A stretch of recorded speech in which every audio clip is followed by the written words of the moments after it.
The opinions expressed on the following audio program are solely those of the host and the guests. Burner Podcast is an independently produced, not-for-profit show and is not associated with the Burning Man organization or its subsidiaries. The views expressed are not representative of the entire Burning Man community and are presented here for entertainment purposes only. In short, calm the fuck down. It's just a podcast. All right, it's episode number 45. It is 317 days till the man burns as of this recording. And my voice is gone again, as you might be able to tell, dear listener. It is the week after YOUtopia, that is the San Diego regional burn. And now that this has happened for the past 4 years in a row, I can safely say it's become a tradition. Like multiple people I know came back with throat issues, and Dom was one of our leads. Like he has pneumonia. I hope I don't have pneumonia. I don't know if it's due to like the allergies in the environment, like something that's out there in the campgrounds, or if we're all just making out with the same people. Maybe a little bit of both. I don't know. May I just say that this YOUtopia, by the way, was truly magnificent. It was just absolutely the best. Over the years, I've had many conversations with burners from various parts of the world that have told me about how truly special the San Diego burner community is in their eyes. And these are burners who have been to YOUtopia as well as those who have not. And what is it about San Diego? I don't know. I can tell you that growing up here, I used to look for any excuse to escape. But since my discovery of this community, I'm looking for like any excuse to stay. It's been really beautiful. It's something in the air, the weather, the laid back Southern Cali attitude. I don't know. It is burner paradise though. I loved hanging out at the Boozy Braids bar, where they made like the best Bloody Marys I've ever had in my life. Their crew had come like from various places. Some of them were as far away as Vegas, and then some were as near as Escondido, which is like less than an hour away from the campgrounds where YOUtopia was held.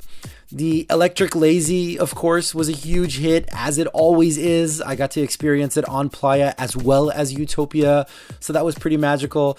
Poon at Noon, which is Dusty Poon Saloon's amazing day party that was just off the chains. Many a belly laugh was had at Dr. Touchy's family practice. It was an amazing weekend. YOUtopia was just absolutely fabulous. And the fact that my voice is gone is proof of it. And I'd like to quickly address Cabina Exuro, which you guys have heard mentioned multiple times on this show. That was Burner Podcast art project that we took to Burning Man. And we recorded some stories that we haven't actually, we've yet to share on the episodes, but we will soon, I promise. We've just been busy with YOUtopia. But we attempted to bring it to YOUtopia, and it's a long story, but due to multiple issues, we were unable to complete the project at YOUtopia. So it was up at the burn, but not in our own home turf. So it kind of sat there half finished. I'd always like heard stories of this being a thing that can happen where an art project doesn't like get completely finished. I never imagined that it could happen to our team. It just felt like science fiction, but it did. I got to experience it firsthand, and I'm certain there are some lessons that we'll be referencing when we start working on our next project. And I will tell you the whole story about what happened to Cabina Exuro, just not going to do it on today's episode. But anyway, that's why it sat there half finished. Yay. But today's show is about a finished project, one that truly surpassed all expectations. And that is the temple at YOUtopia, which was really the star of the event. It stood triumphantly at the highest peak of the event, and it was kind of this climbable structure that you typically see in Deep Playa, and it was pretty magical to be able to experience that in our own backyard at YOUtopia. So if you didn't attend YOUtopia, you can visit our blog to see some photos of it, or, you know, it's on Facebook. It was really an amazing piece, and we thought this would be a great opportunity to get the story of a build, like a build all the way from beginning to end. So today we'll be sitting down with our friends Martin Iwanowitz and Katie Freehafer. Martin designed this amazing structure that just blew everyone away. Really was truly magnificent. And Katie was there with him every step out of the way. So you're step of the way, not out of the way. We're going to start out with their backgrounds as humans, as we often do on this show, which leads to their eventual immersion into the burner community. And then for the final third of the interview, there will be all kinds of geeky details about what went into the actual build. I imagined this would be one of those shows that would be of interest to our listeners out there who are contemplating building something grand and maybe want to get a taste of what you might be getting yourselves into, kind of a behind-the-scenes story type thing. So, spoiler alert, by the way, there's a very happy ending. Not like a dirty one, by the way. Get your minds out of the gutter. Today's episode... You know what? God, these jokes would have been a lot funnier if I had the bass in my voice back. Today's episode is entitled... To Build a Temple. I go by Mr. Arash, even though nobody calls me Mr. Welcome to Burner Podcast.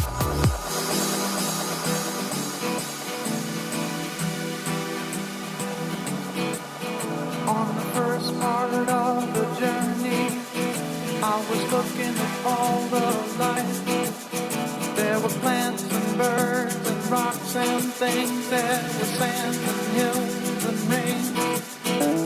The first thing I met was the fire with the balls and the sky with no clouds.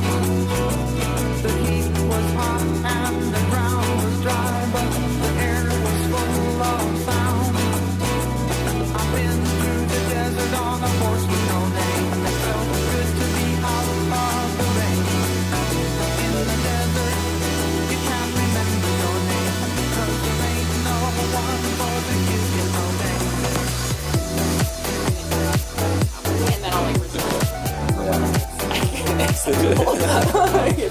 No, I mean, we have that is a part of this show that I've tried to stay aware of, is that we do have a crude sense of humor, but it is humor though, and at the same time, right at the exact same breath of being very crude with our humor and very lewd a lot of times, we'll also be super sensitive to making sure that people understand that it is just humor, and even if the humor at any point goes over the line, and I'm not talking about this show specifically, Burner World in general, people are a lot more aware, and I think that's probably why we get away with a lot more cruder humor than average people do in the world, because the people in this community do tend to spend a lot of time paying attention to what actually is hurting people versus what's just words. Silly words. But I was very excited before we started recording that I got to use a radio term, which is a hard out. So you have a hard out, and it's always confusing people, and a hard out is just basically means there is no going over just a little bit, I gotta be out of here at that time. Okay. Yeah. So if I have the Vice President of the United States on this show, he's scheduled for a few weeks from now. He'll have a hard out because he'll need to fly to another country to do whatever it is that Vice Presidents do. Many important things to do. Anyway, all right. So let me have each of you introduce yourselves and kind of one sentence or so description of yourself, just so that the listeners can associate a name with a voice. So let's start. Okay.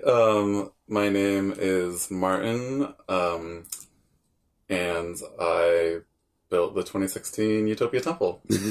There you go. So succinct. It's in hip hop, that's just a mic dropper. It's just you just dropped a mic. That's it. The interview's over now. Yeah. My name's Katie, and I helped Martin build the temple by doing sort of administrative organization as well as doing cutting and that kind of thing. Since that's all you said, I feel that's all I can say. I'm just that's it. That's my life. That has been my life for the last 6 weeks. So, right. Yeah. Okay. Well, I guess now it falls on me as the interviewer to get your background stories. Okay. Great. So let's start sort of at the beginning of how this all started, and we'll start sort of with your backgrounds first, so we can get to the part where we start working on a temple. So, Martin, you've been. Is a builder a way to describe you? A designer? How does one describe you if the temple was not part of your resume?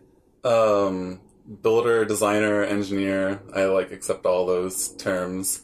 I sort of shy away from using artist self-described, but let up to other people. Art is subjective, so I try not to use that one so much unless it's really appropriate. But yeah, I've been interested in building things since I was very young. And in fact, I have this like book. My mom had me fill out this book going through grade school and everything. And in kindergarten, I wrote that I wanted to be a construction worker. Mm-hmm. And then in first grade, I wrote that I wanted to be a scientist.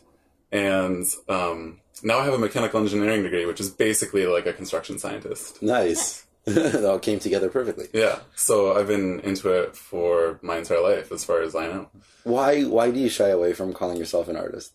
I just think that it carries a lot of weight for a lot of different people in a lot of different ways. And I think that some people have some ideas about what art is.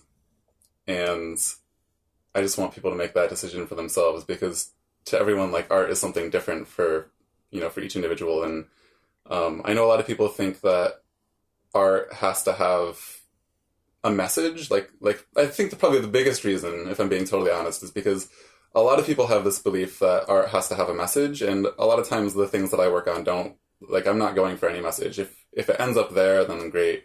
And if people find messages within it, then great. But that's never really my goal from the beginning. So, I'm a designer and I want to build pretty things. And if that's art to you, then great. And if it's not, then that's cool too. But what do you think was the first thing that you could confidently say was something that you designed as a builder engineer? I mean, like, I don't mean like, Legos as a kid, but what was like the first thing that you put together? You're like, this is a thing I made, and you know what? I could make money off of this, and this could be like my career path. Yeah, that's, I mean, I've been doing it for so long. When I was in high school, I used to work on my friends' cars for money. So that was kind of like, maybe in a sense, like being a mechanic is sort of like being a builder, right? It's funny that you mentioned Legos, because like the very last thing I did with Legos before I kind of like put them down was I like started making like I made an actual differential, like a car differential out of Legos, and I was like, well, that was fun. And then I like, in hindsight, that was like the last thing I ever did with Legos. It's like you graduated. Yeah. And have you? Well, what has been? So okay, material. There's a good way to figure this out. So original material Legos and car parts. What was the next material you graduated to? Wood, metal. I mean, I've worked with a lot of different materials. So, my mom used to say that my mom did say that I would do like creative work whenever I got upset. And one example was in 5th grade. I don't remember the reason for it, but I was very upset at the situation with my teacher or something. And I ended up building a rock garden in my parents' yard. And my dad had actually a sawmill when I was growing up, and I used to try to do a lot of things out of wood. Back then I didn't quite have the skills and the patience to get anything like really nice, but I made some stuff in my high school. Had a wood shop and a metal shop and a sewing shop and a sculpture class, and every single one of those I feel like I excelled quite a bit in them. It's always just been really natural to me. So I'm like the total opposite of like somebody who grew up in the inner city who like, I mean, like, instead of like turning into like bad stuff or violence, you're like, I'm gonna go build some shit. Like, you would be like a teacher's dream. Where did you grow up? I mean, I wouldn't say that I'm a teacher's dream by any means. Academics is not necessarily my forte, but like definitely building, right? Like anything that. I meant like that you're not causing them trouble. You might be getting shitty grades. I had my classes where I caused trouble, but where did you grow up? Massachusetts, like Western Massachusetts, in the Berkshires. It's a small town called Shelburne Falls. So this is like more of like a rural community? Yeah. My hometown was 2,000 people, and my school district was 9 towns total. Wow. There were more people at YOUtopia than your hometown. Yeah. I mean, I don't know what the count was this year, but yeah. I know we're usually capped at 3,000. 3,000, yeah. So. But this year was a little bit less than that, I think, because it didn't sell out. But it must have been around 2,500. At least. Yeah, I don't know. My hometown might be up to 2,500 by now. It was, okay, so... That's smaller than my high school, by the way. Yeah. My high school, I think, was 4,000. Where did you go to high school? Here in San Diego County at Monte Vista. Oh, Monte Vista. Okay, Yeah. cool. Mm-hmm. I went to Helix my first 3 Oh, years. no and kidding. then Okay. UC High. Cool. This is all super important information. Oh, absolutely. Yeah. So, I feel like, I mean, my stereotype, and please correct me, is that in a community like yours where you're growing up, accessing building things yourself, like accessing a community where you can build things yourself or being given the opportunity to build things was probably more commonplace than it is for somebody who grew up like in a big city like myself. That's probably true. I mean, I think it comes hand in hand with farming culture, and definitely the area that I grew up in is a lot of small farms. It's not like the Midwest where you can have these thousands and thousands of acres of farmland. Most farms in Massachusetts are, I mean, the biggest ones were maybe 300 or 500 acres, which sounds like a massive amount of land when you're here in the city, but for a farm, that's still a pretty small chunk of land. Right. And then since a lot of farmers also are either at the poverty line or even below the poverty line, because a lot of the resources that they use, they get from the farm. So from a financial standpoint, many farmers are pretty poor. So rather than buying stuff, they make their own stuff or they repair their stuff. So when I grew up, my dad had... Farmers in general, you mean? Not just your community? In general, yeah. If we applied modern day economics to the farming world, every farmer would be poor and falling apart. Well, no. Or majority. I listen to a lot of podcasts, and one of them I remember a few years ago, I think it was Planet Money went to some farming meeting in the Midwest, and they had a conversation with them, and they were like, oh yeah, all these farmers here are millionaires. Because like, when you're talking about massive factory farms, you know, tractors, like big modern tractors are like $100,000 or more a piece. Like they don't start... Tractors and farm equipment, brand new, does not start below what like a luxury car costs, because they're huge pieces of industrial machinery, and it's so when you're talking about big farming, like there's definitely a lot of money and a lot of support crew and their businesses. They're in some cases really big businesses. Obviously, I mean, we have documentaries in our culture around food as business, right? But where I grew up, it was all small farms, and I think a lot of the Appalachian area still has a lot of the small farmers and a lot of people who are pretty poor, who have to make do with what they have, and a lot of times that means the resources from their land and skills, internal skills. So the reason that's interesting to me, like as a burner culture thing, is that so like last year when I worked on the Wanderlust Arcade, which is our San Diego Regional Burn project, one of the things, like it was like 2 nights before we were leaving for Black Rock City, and here's a crew of us like building wooden walls around a trailer so that we could fit all the project on there, because the trailer was going to cost a lot less to rent than like a big giant expensive closed top U-Haul. And one of the things that I was talking to our project manager for that project, David Timms, about was that here's this experience that we're having, that we are having because we don't have the money to throw at it. But what comes out of this experience is this beautiful bond, like this friendship that has come from all these people that have worked on this project, where if we could have just thrown money at the problem, these bonds would not have formed in the same way that they have.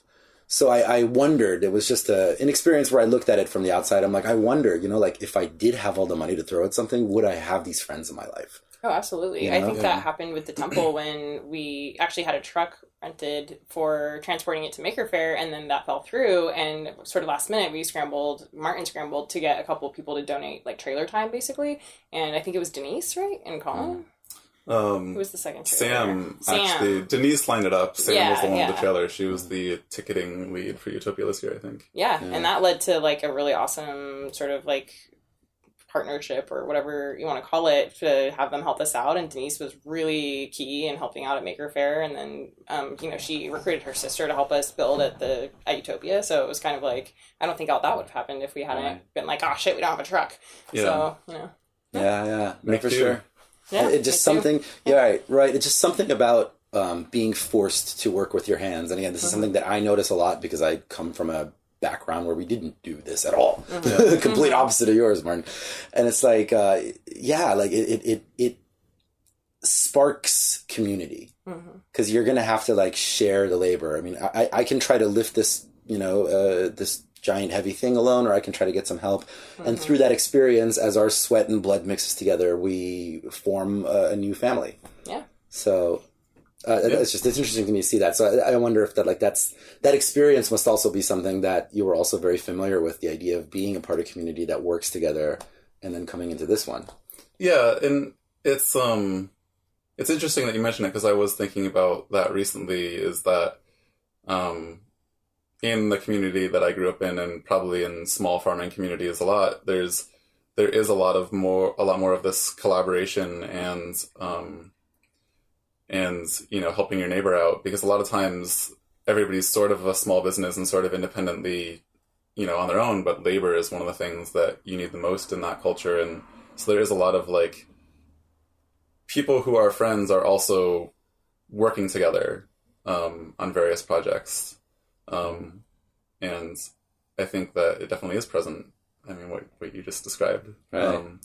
And it's something that I sort of miss living in the city. We're a lot more anonymous in such a large city, and I feel like it's a little bit harder to find that same sort of community of neighbors. You can find community of peers a lot easier, right? So you can find your, let's say, in-groups a lot easier in a city. For all the weird quirks or idiosyncrasies that you might have, like you can find this one specific group of people that has this one interest, and there's like a ton of people there, and but you don't quite have that same, like, you're not forced to like interact with your neighbors in the same way almost, and neighbors in a more broad sense than like your immediate, walking distance people. But I think there's all these people that I know intimately within our community, but I can't tell you who my neighbors here are. Yeah. Oh yeah. And they're like within spitting distance. Yeah. And I hear people say all the time that, oh, San Diego's such a small city, but like the fact of the matter is like, let's take burners for an example, like perfect example, right? YOUtopia is, I heard, the second largest regional burn in the world. And like, San Diego's not small. Like you can't have the second largest regional burn in the world. You can't have that many like-minded people of this particular subset and still call it a small city, right? You can say that like the burner community is like not big, like maybe the burner community is small, but like to be able to have a city so close by, and granted YOUtopia does pick up a lot of LA, right? But still, like, that just speaks to like how many people are in this area that it can be the second largest regional in the world. Totally. It's interesting. It is. I do still have to start sentences here though with, are you familiar with Burning Man? Before I get into whatever it is that I'm going to talk about. I don't feel like I have to do that in LA, but then LA is more aware of those. San Francisco is just, come on. San Francisco. I want to hit 2 more landmarks with you though. So what did you get into after school? What was a job that you got into? Wise? Like after high school or college? College. Okay, well, I'm going to actually interject a little bit first and say that I went to college to get my mechanical engineering degree because I wanted a degree that would allow me to build stuff, and I figured that was the one to do, right? I looked at a bunch of different options, including potentially like industrial design, but I wanted to have like all of the skills to be able to make something that was functional and safe, let's say. And then out of college, I don't know, I still just bounced around between a bunch of different jobs, and not quite full-time building yet. No, I think that kind of started in my last internship in college, was when I really started to, that was when I like first registered my first domain and was like, oh, I'm going to make stuff. And like, I think I was still trying to figure out how to actually get to the making stuff part of making stuff. Like I still had like the ideas, but I wasn't quite figuring out how to put stuff together. And yeah, so I bounced around for a few years before I landed where I am now. And one of those businesses was, I went through an automotive aftermarkets part company doing design work for them. And now I'm doing design work for a local firm, engineering firm, doing different projects for mostly for medical devices because that's the big industry in San Diego. Right. But it's always product development. I've always centered my career around product development, and this type of artwork and work that I do for myself is in the same vein. I just like to make good stuff that works well. Right. And so, Katie, you were here in San Diego the whole time. Yes, Okay. like from growing up, or Right. yeah, I grew up in in Spring Valley. And it's funny what you were saying about like sort of rural communities and like fixing your own stuff because it's not that rural. Spring Valley is kind of in this weird like nexus point Yeah, it's between like a like gray area. east and south and central San Diego. Yeah. And so my dad actually he sort of has that bent. Like he really wants to live in a more rural place. And so growing up, definitely being like less than affluent and sort of living in that area, it was almost like we were rural, even though we weren't. And so That's growing such a up, weird word to say, by the way. rural juror. Anybody 30 Rock fans? Rural. Yeah. Yeah, but so growing up, like I had that sort of community thing, but I just had a giant family. There were 7 people in my family and we were always helping my dad on projects around the house. And so it wasn't like a neighbor like barn raising, but it was like we remodeled our house a little bit when I was like 7 years old and we got to like use sledgehammers to knock the walls down and help do the framing. And like I helped my dad do side projects all the time. I remember clearly going to Home Depot with like me and my 3 to 4 other siblings like piled in the car and then just being like a little assembly line of like carrying cement bags out to the car and like helping build walls and doing all this stuff. And so it was very much that community sort of like learning hands-on kind of stuff, but it was just like right here in San Diego County. That's so funny. Like that immediately, because I'm thinking back to like my childhood. And, like, if I ever, like, dared pick up a hammer, like, I can hear my mom's voice right now freaking the fuck out. Really?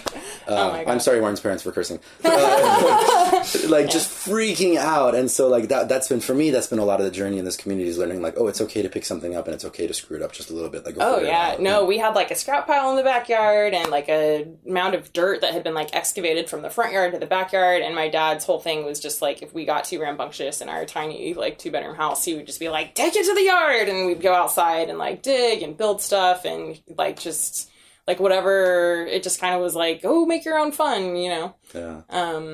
Definitely. But I think that's where I get my practical minded sort of building desire from, because most of the projects that we worked on were very much like building part of the house, like I didn't really get that creative spark of just like, give me a lump of clay and I'll shape it into something beautiful. I was more like, if we were playing Legos, I was more interested in like organizing them by color and like size, and then like sort of being the I Spy for my brother. My brother would have this grand plan and he'd be like, okay, I need like a 2-piece connector that's 1 tall, like find it for me. And we just had this giant bin of Legos and I would like search for the one that he needed and like hand it to him. So it was more like sort of like the surgeon's assistant type. You were preparing for your role on the temple. I totally was. I totally was. Yeah. It's kind of like weird and hilarious because I haven't really thought about it like that before. So great. But yeah, that's like my sweet spot is like having a passion for building something that somebody else has this vision for, and then just like enabling them to do it. So that's so yeah, cool. Okay. Yeah. It's kind of what I do in my job too. So it's kind of my thing. So you're okay. I mean, like project management, like that's sort of like your background.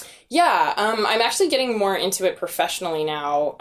But throughout my college and early career experience, I've always gravitated toward organizing things and sort of facilitating bigger plans that other people are putting on. Right. And so I started out actually as an event planner and doing sort of media and outreach and project management for a scientific, what did we call it? It was like a sort of like a PBS type thing where it was like this scientific outreach where we did media interviews with scientists and then put them online, and we held conferences, and it was this sort of like communicating science to the public kind of nonprofit. And from there just sort of got more into the media side of things, graphic design, event production, right. And then sort of like gradually as more and more web-based things became important, and I was kind of the youngest, most eager to learn person in the office, I just kind of by default got all of the techie things because like none of the older folks in the office wanted to do it. So they were just like, Katie, you can figure out websites, right? And I was like, yeah. I can do that. So now I do web project management and web application development. Right.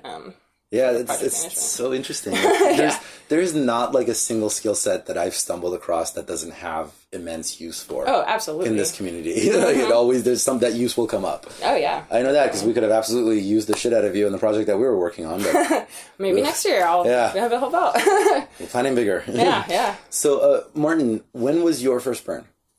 2012. 2012. Is that how you discovered the community? No. How did you come in? Well, I first heard about Burning Man in college. I don't remember exactly where. I think my friend Dave found out about it somewhere, and we were like, oh my god, this looks like the most amazing, fun, awesome thing we could ever do, right? And What about it caught your attention?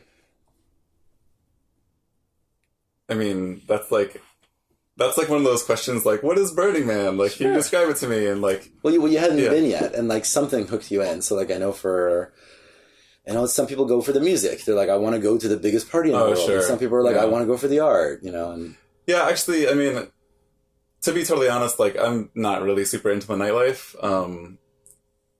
The club scene has never been my thing. Sure. And that's true as much now as it ever was. So we're narrowing it down. In fact, maybe like I'm more into it now than I was when I was younger. But I think just the art and the descriptions of the culture, where people are friendly and welcoming, and that you can dress up any way you want, and you can be whoever you want to be, or whoever you are, right? You can be your true self without the judgment of, whatever the normal culture, the default world is. Yeah. Just that freedom of expression and people not, I guess people accepting you for it, right? I was going to say not judging you for it, but there is like that whole, bit of There's some Burning Man judgment. culture where but there's like, there's definitely people who like give you shit for things. Sure. You know what? And I want to say this actually. The reason earlier that part of our conversation about financial challenges, cultivating better community, the reason that's interesting to me is because that's what I see when I look at some of like our wealthier burner friends. Like, there's so much conversation about like the plug and play camps, right? And to me, I look at that, I'm like, I'm not really, that doesn't really concern me much because I know that there's certain beautiful experiences that I'm having that they don't have access to. Like these deep, beautiful bonds that come out of having to be up at 3 a.m. and shaving wood because we can't afford to throw money at the problem.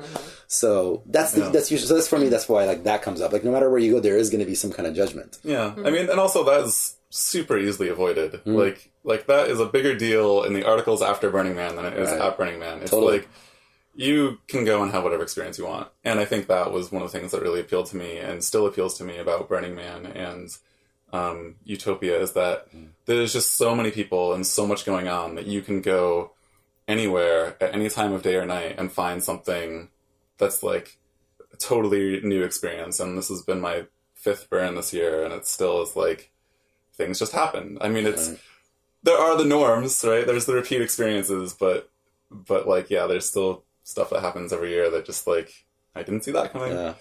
So you guys are familiar with Burning Man, but that's not your first burn experience. Did I understand that correctly? What do you mean?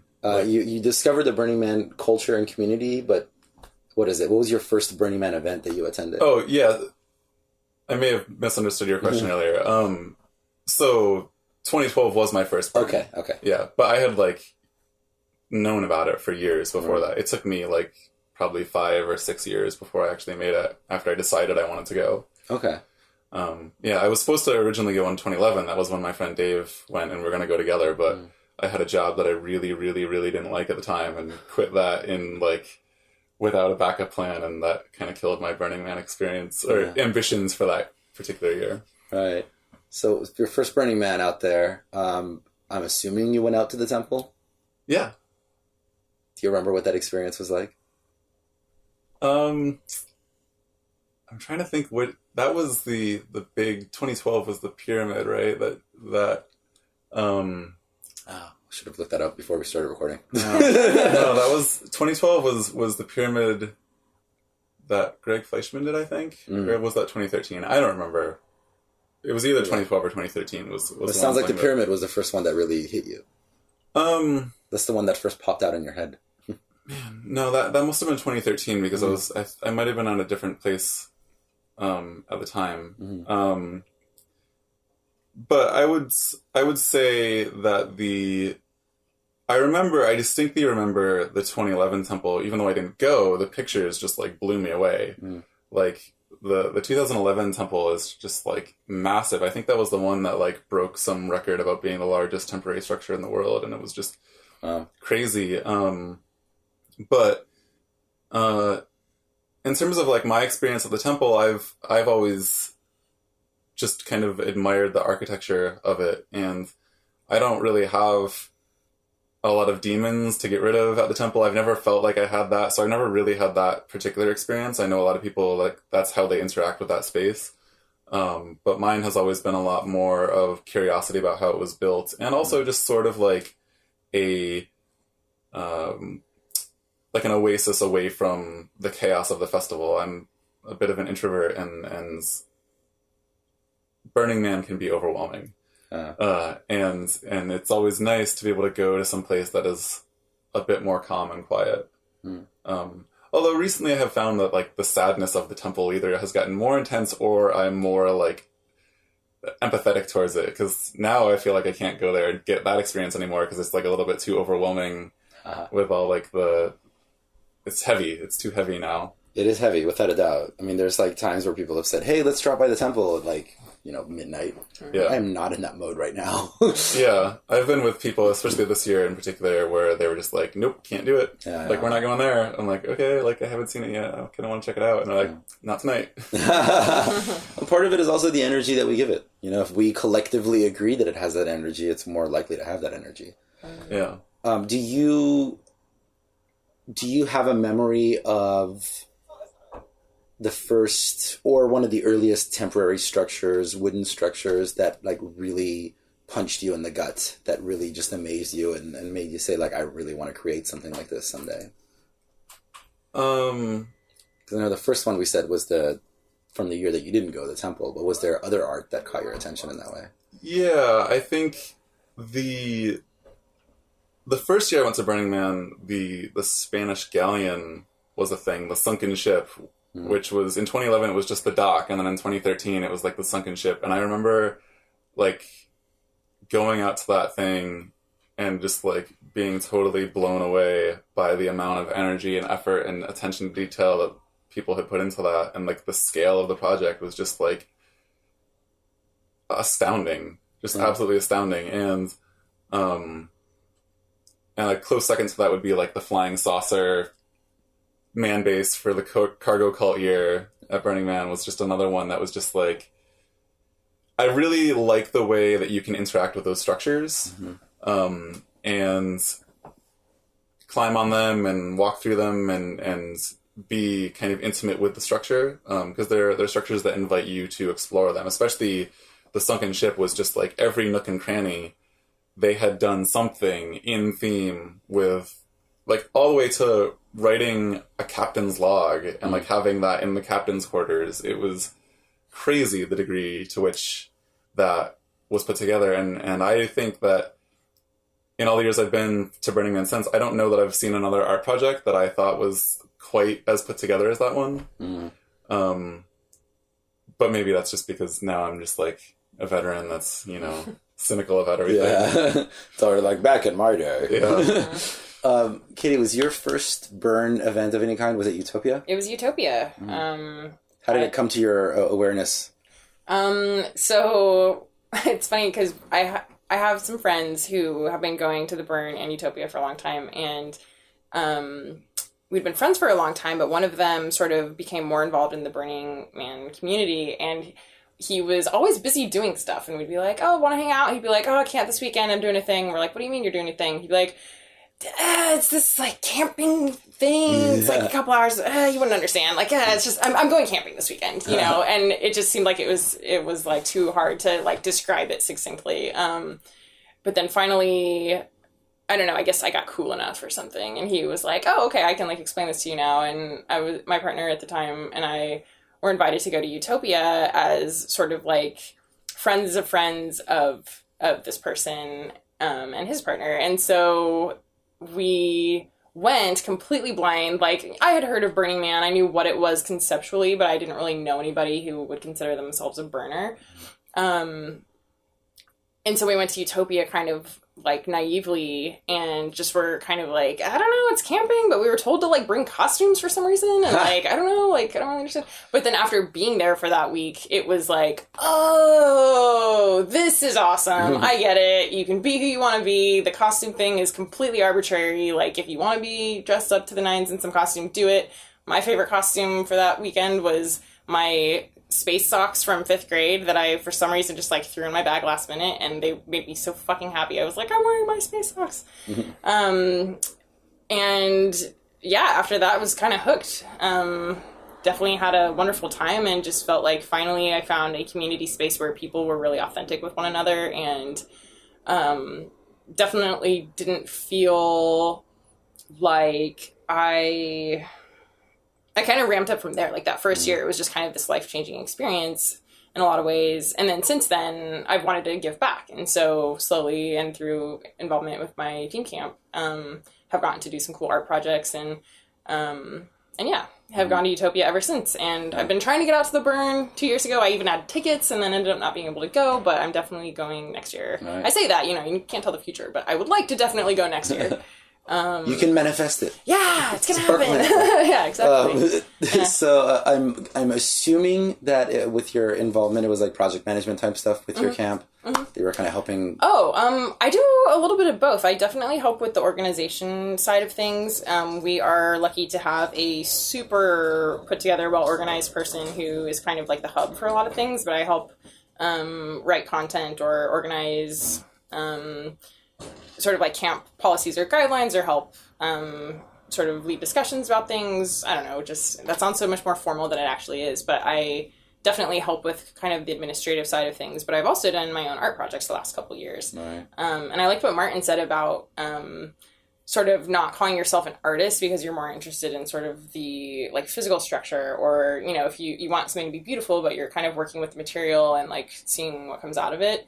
Because I don't really consider myself to be an artist or a super creative person, but I like playing with geometric forms and I want to make something that's beautiful to look at that people can interact with, but I don't normally have like an emotional vision for what I'm creating. So I've been more on the like techie / like sciencey side of the design as well. Well, we've gotten to many philosophical conversations about what an artist is on this show, and we're not going to get into that today just because we're moving forward. But full disclosure, I disagree with both of you. You're both artists. But we could go with artisan.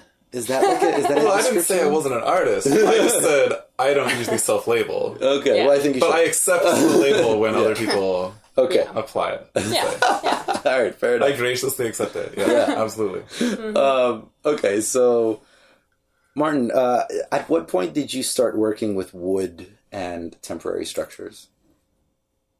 Well, I've seen some of your work prior to this, and it, definitely there is a style there. There is a Martin style. I'm thinking actually it sort of depends on how you define temporary structure, but this actually might be my first. Okay.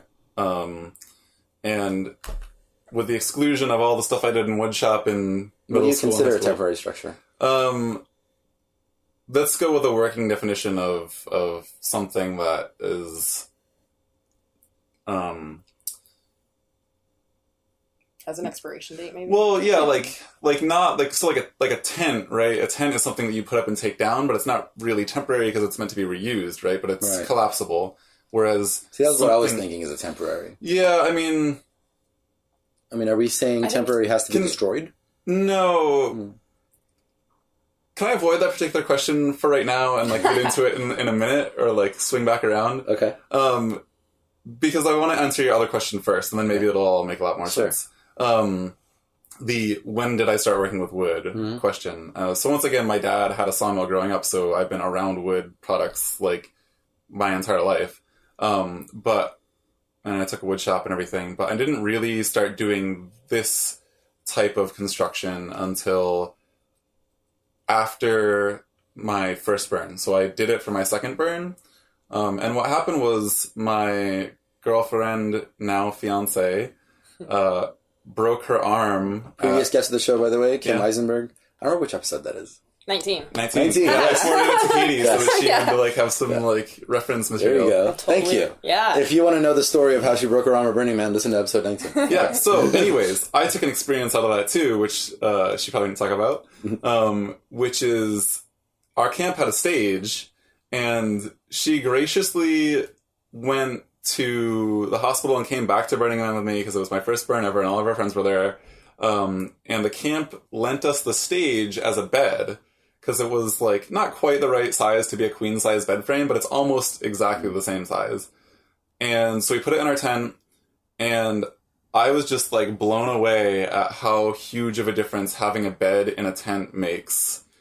It's you get elevated off the ground, the tent or the bed stays cleaner, so it doesn't like get really dirty when they're on the ground. But when they're elevated even a couple feet, they stay cleaner. It's easier to get in and out of bed because you're like elevated at seating height. You now have a chair in your tent. You can put stuff underneath for storage. Like all of this just like blew me away. Yeah. And I was just like, how can I make this so that it works for Burning Man? And I looked at a bunch of different options, and like one of the guys we were camping with had this queen size kind of like cot sort of thing, but it had like a hard board for putting a mattress on. It wasn't an actual soft cot. And it was like sturdy in like 2 or 3 directions, but not sturdy in all directions. And I was like, well, that's not really going to work because I really want something that can take a beating for reasons. And then I looked at some other options, like they make cots, right? And like a lot of the cots or a lot of the other frames that like seemed sturdy enough had this like bar going down the middle. And I'm like, well, Kim and I really like to snuggle at night, so like we like don't want to have that like hump in the middle. And it ended up being that I couldn't find a single product that really fit the need of going. The term people use now is glamping, right? And then the other restriction was I needed to have it fit in the back of her car because we were driving her car to Burning Man at the time, which is a Honda Civic. Yeah. So like I had to like, and because of how I wanted to lay out the car for packing, I wanted to make sure that the seat could be like up, right? Like the back seat, we didn't have to have it folded down. And then I was like, well, this really needs to like take up not very much space because a bed frame can take up basically an entire car, and we got to take all this other stuff with us. Wow. So it's got to pack down into this tiny space. And after going through like numerous iterations and numerous concepts and figuring out what made the most sense, I ended up at this idea of using plywood cut into a bunch of like very unique shapes to basically fit together like a puzzle. Another thing is you don't really want hardware at Burning Man because it's easy to lose hardware and then it becomes moop, and then you gotta like, it's always just a pain, right? You want to deal with as few parts as possible, as few unique parts as possible, and then you want to have something that's like easy to put together and stable and strong and can hold a lot of weight and can take various different loads and not fall apart. Wow. And that was like really what started that. And that ended up taking me, I put 3 months of design time into that bed, just to try to whittle every little bit of like, basically the unique parts, like getting as few unique parts as possible. So I think that bed fits together with, I don't remember if it's 5 or 6 unique shapes. Yeah. There's only like 5 or 6 different parts. I mean, it's 20 parts total, right? Because there's like 4 to 8 copies of any given part, but like, I think there's only 6. How did you produce those? That one, so being an engineer, I can 3D model stuff on the computer easily. I've been doing that for a decade almost at this point. And the hard part for that one was getting a place to cut it out. And so I had to just call around a bunch of different shops. There are job shops in any major city that will cut out wood, and there's plywood suppliers. So it's just a matter of finding the right people who have the right stuff and paying for it. And that particular bed cost me $1,000 between the material and the labor to cut it. And I'm happy to say that I've like gotten the price down quite a bit since then. But like, I was willing to spend the money at the time. I mean, at some point, I'm going to have to stop being shocked that when I'm asking these questions on this show, it leads back to something in this community that sparked off. Because like anybody who's seen the temple, I'm sure people outside San Diego have seen the photos at this point, and like people who saw it at YOUtopia. you would think that this is something you've been doing for like at least a decade. I've been doing this kind of work. That was the so 2012 was my first year, so that would have been like spring of 2013. So I've only been doing this woodwork since spring of 2013. Okay, so that's 3 years. Wow, that's nuts. Because by the time I did Temple of Proposition, it was 3 years, almost exactly 3 years at that point. Well, perfect. Wow. Okay, so perfect transition. Let's go to the Temple of Proposition. How did that come about? Did SDCap put out a call to the community? How did that work? Well, I was drinking in Mexico with Colin. True story, actually. Colin, who's on the SDCap board. Yeah, actually SDCap president. SDCap president. At the time. I don't know how long his term is for, but at the time. He's been on this show a couple of times. Has he? Not surprised. So, anyways, we had it was a camping trip over the winter. I had actually never been to El Fuente, but I had been to Guadalupe Canyon Hot Springs before, and I really enjoy it just as a destination to go camping with some friends. So Kim and I put together... Electric Poncho is held. Mm-hmm. Yeah, exactly. I guess Electric Ponchos in Fuente became Electric Poncho, right? Listeners of this show might know Poncho more, because we've had more that... We've had an episode about it and stuff. Yeah. Anyways, there's a festival there that I've never been to, but I've been camping there. And, so we had... Kim and I put together an event. It was up to like maybe 10 or 12 people, but it ended up, I think, just being like 4 or 5 of us. It was, and Colin was there, and it was just a really great small group thing. And at one point, it was just really chill. We're hanging out in a hot tub, drinking beer, and I don't remember, he had encouraged me in the past to try to get a CNC router at Collab. And he was like, oh, I'm sure we can get the money for it. Mm-hmm. And because I had talked about how the problem that I keep running into with my furniture work is that it's just so expensive to get a job shop to make one of them. Right? Like I said, the bed was $1,000, and I've gotten a lot better pricing since then. Like I could probably make the bed for, let's say, like $500 now from a job shop. But still, like, it makes it very difficult to turn around and say, like, oh yeah, I can sell this bed to burners, but like my cost between the labor and the wood is $600. And then like you have to sell this like very specialized piece of furniture at that point, totally unfinished, for over $600. And like nobody wants to pay that. Yeah. So what is a CNC router? To somebody who doesn't know.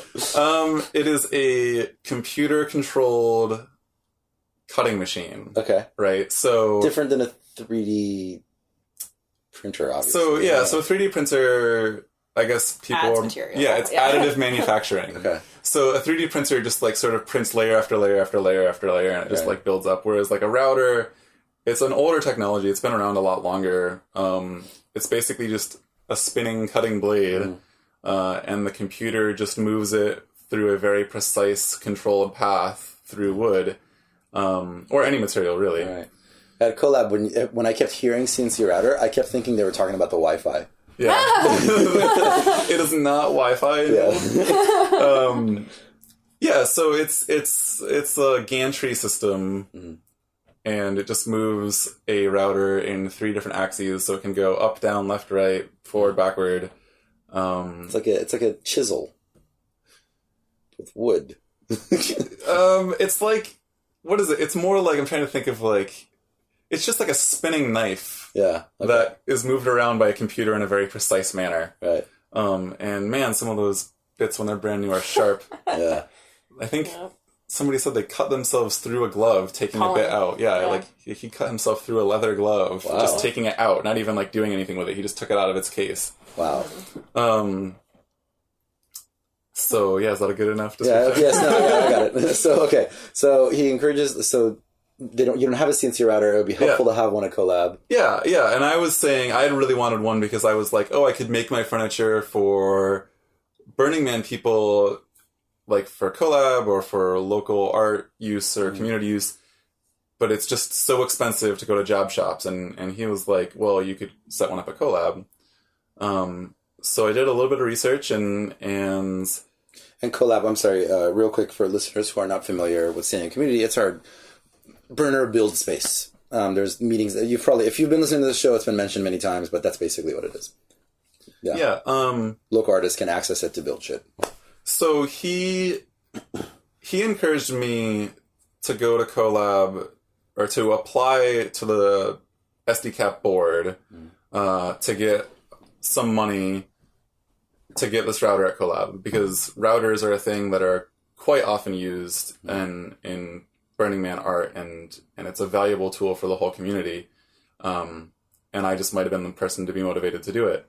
And I don't know, he had mentioned it to me in the past. I don't know what it was about that time in Mexico that really like got me the motivation to do it, but for some reason that was like the third time we had talked about it together, and I was just like, you know what, I'm gonna like go to one of the board meetings and sit down on the meeting, and it's because Guadalupe Canyon is magic. Yeah, everybody knows that. Some magic happened there. Yeah, it's true. And or you might have been bit by a scorpion. You were having hallucinations. It's also possible. Maybe. So I went to the very next board meeting after that, and I sat in on it, and they have their board meeting every 2 weeks. And then after I sat in on the board meeting, and it was nice because there was somebody else there doing a presentation to get funding for a project at Colab, so I kind of got to see them go through that process and what questions they were asking and what they were concerned about. So then I went back to write up the proposal, and 2 weeks later I had a proposal ready for them, and I think my proposal included concept images of a temple I might build, because I think one of the things I said to Colin in Mexico was that if we had a router, I could do a big project. Yeah.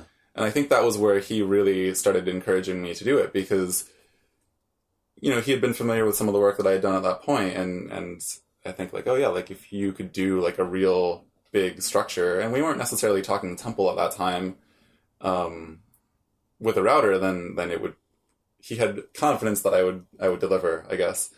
So I think my proposal included concept renderings of what I would do as a temple, and after doing a little bit of research, I decided to go for a temple because it was the biggest art grant that YOUtopia provides. Yeah. And I was like, go big, right? Yeah. And, so when I showed up for the next board meeting, it was, I think, unanimously accepted on the very first proposal, and they had said, and this is just for the router at this point, by the way, this didn't actually include like a temple proposal, it was like a footnote in the router proposal. Right.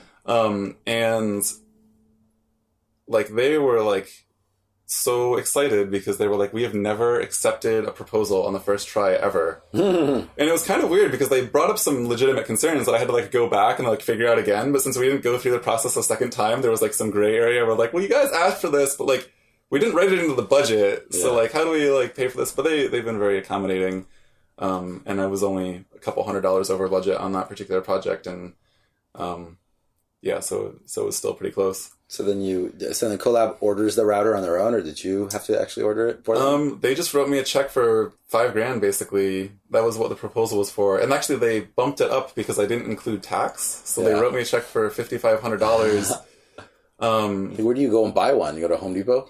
Well, I had done research ahead of time, and we actually ordered like what's called like a hobby class router, right? So we ordered probably the best value hobby class router that I could find. So it's not like a huge industrial machine. It's not going to pump out like, it's not. Do you know what I mean? Like about the difference between like an industrial machine and a hobby machine, right? You're not creating mass producing like 7,000 units to go sell to Target. Exactly. Like you can build one thing at a time or something. Yeah, it's mostly what we give up is it's slow and not quite as precise or accurate as a real industrial router would be. Right. And I think what actually happened was I went to the treasurer's house and we just ordered it online because you just buy the stuff online. And then he wrote me a check for the remainder. So he didn't actually write me a check for $5,500. We ordered the router together, and then he wrote me a check for the difference. And then I just they just trusted me to do it like the rest of it on my own, and which was awesome. And it gave me the freedom to make all the decisions along the way. So like there were a couple of things where I was like, oh, we can save a lot of money if we just buy used equipment for some of these things that don't matter as much. And I saved like a few $100 on buying used equipment in the right spot, and having the cash on hand really facilitated that. Whereas like other places, like, oh, we always got to buy new, or you have to go through this whole proposal process, or like you're not going to get a real receipt from somebody who like is selling used equipment. But yeah, they were very accommodating, and it worked out great. It was, so then when did the temple come into the conversation, like officially? So the temple was like always on the table, right? That was part of the reason that they said they approved it. At least one person said part of the reason they approved it was because it included the temple proposal.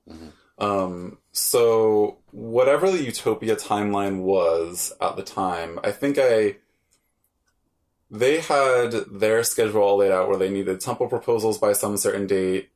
And by the way, none of this was like announced even when I was doing the router proposal, because I was like months ahead of where they were at in their normal proposal schedule. But it's still less than a year ago. Oh, yeah. Yeah, this is still, I mean, I think we went to Mexico in maybe late March or April of this year. Which... And by the way, the part he glossed over was that he built the router table, like the apparatus that supports and guides the router itself. Like he did that all himself. It doesn't come in a big ass box. No, it's not an IKEA. It's not IKEA. Like he did that. This router came about half the stuff that we needed was actually shipped with it, and then I had to do the other half, which is why the $3,000 router that we bought ends up being a $5,500 project, because there's still like $1,000 here and there and like all this other stuff that you have to get. It's not like a ready-to-run machine when it shows up at the door. CNC routers, okay. Yeah. Noted for anybody out there who's looking to order one. Make sure you got to do a lot of research and have somebody that knows how to put it together. Yeah, I mean, even like the industrial ones still need a lot of like ancillary equipment. Like, I don't need to get into those details right now, but you're always going to spend thousands of dollars more than what's on the box, right? It's not an Etch-a-Sketch. Yeah. Although, comparable. Etch-a-Sketches only have 2 axes. We have 3. Right. What was I thinking? Yeah. So yeah, actually what Katie was saying is that like I actually had to build the router, and that took a couple months. And while I was doing the router build, I had to stay on schedule for the temple proposal. And so whatever their deadline was, I submitted it like the day before. I like waited till the last minute because I had my hands full with this other project for something, whatever, the router. So Katie, were you involved at this point with the project? I was not. I sort of heard rumblings about it, but at that point, it was like not even on my radar. So I knew about Collab. I had been to Collab. Whatever, like Colin, his good friend, but like, didn't know at all. Right. Okay. Yeah. So anyways, I did the temple proposal. It wasn't that much different than what I had outlined for the router proposal. Just a little bit more details here and there. Like they had their whole questionnaire. They had a huge questionnaire. So I had to go through that whole list. You helped with that, didn't you? Did I? That was when, I remember that was like the first thing that you were helping me on. Oh man, I don't even remember at this point. It's been so long. I do remember that you had definitely done something to help with the temple proposal. Oh, with the temple proposal. Yeah.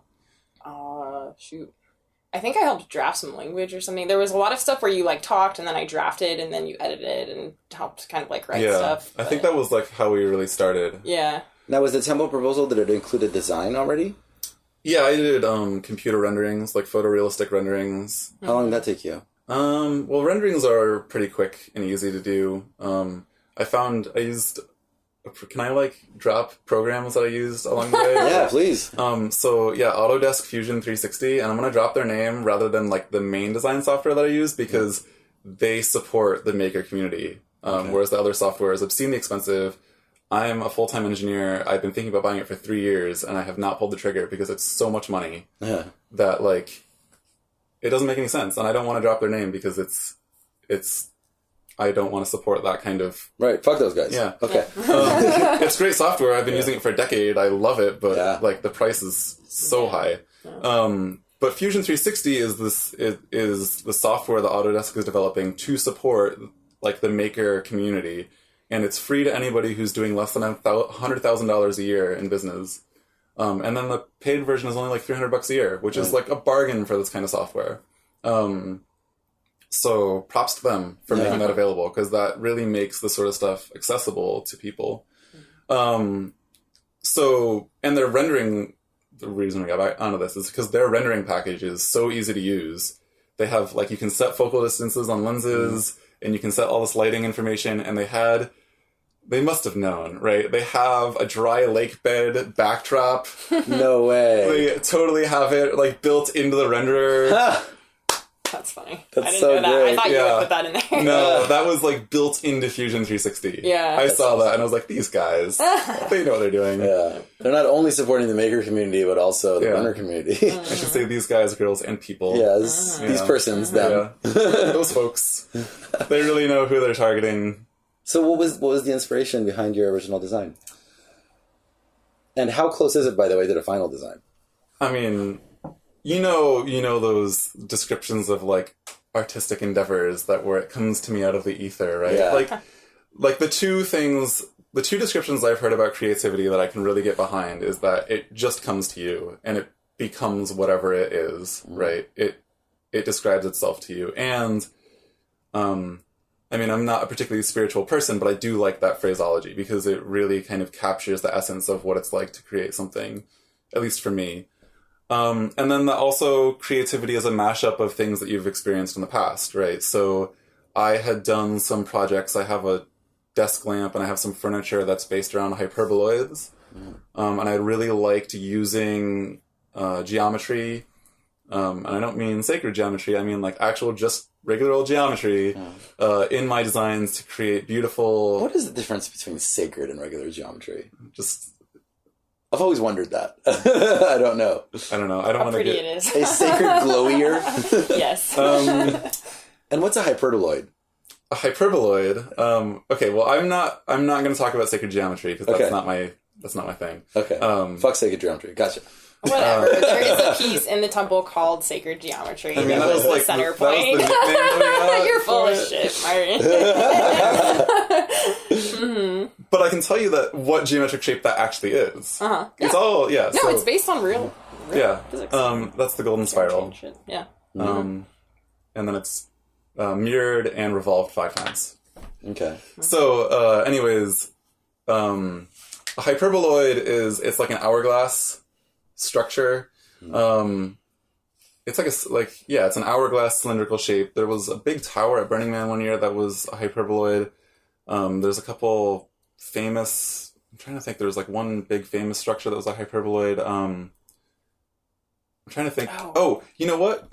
Nuclear power plant cooling towers are hyperboloids. Okay. Like the Dolly Parton Memorial on the way up to LA from San Diego off the 5. No, that doesn't have cooling towers because it's on the ocean. Okay. So it just uses ocean water to cool it. Okay. So it actually doesn't have cooling towers. That's Not a hyperboloid. yeah, the boobs are a different thing. Yeah. How about the ones on The Simpsons? Yeah. Okay. Yeah, that cooling tower is a hyperboloid. So I had done a lot of design work with You're hyperboloids, such a highbrow show. but like I also wanted to try some other geometric surfaces. So the temple is based on a paraboloid, which is these are all just revolutions of, like, a hyperboloid is a revolution, a surface created by hyperbola, right? And then a paraboloid is a revolution of a parabola.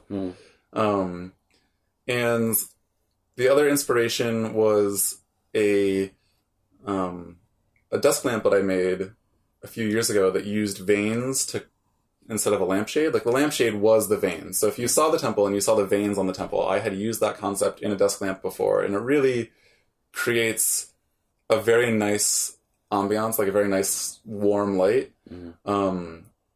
And so the temple is a mashup of those two things.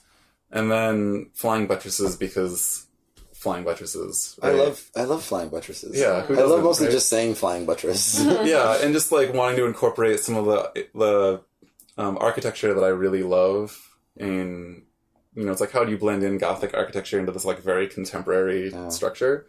And then I always like buildings that are climbable. So that's one of the things that I don't like about some of the really big temples at Burning Man, is a lot of times you can't have that intimate experience with the structure itself, right? It's a very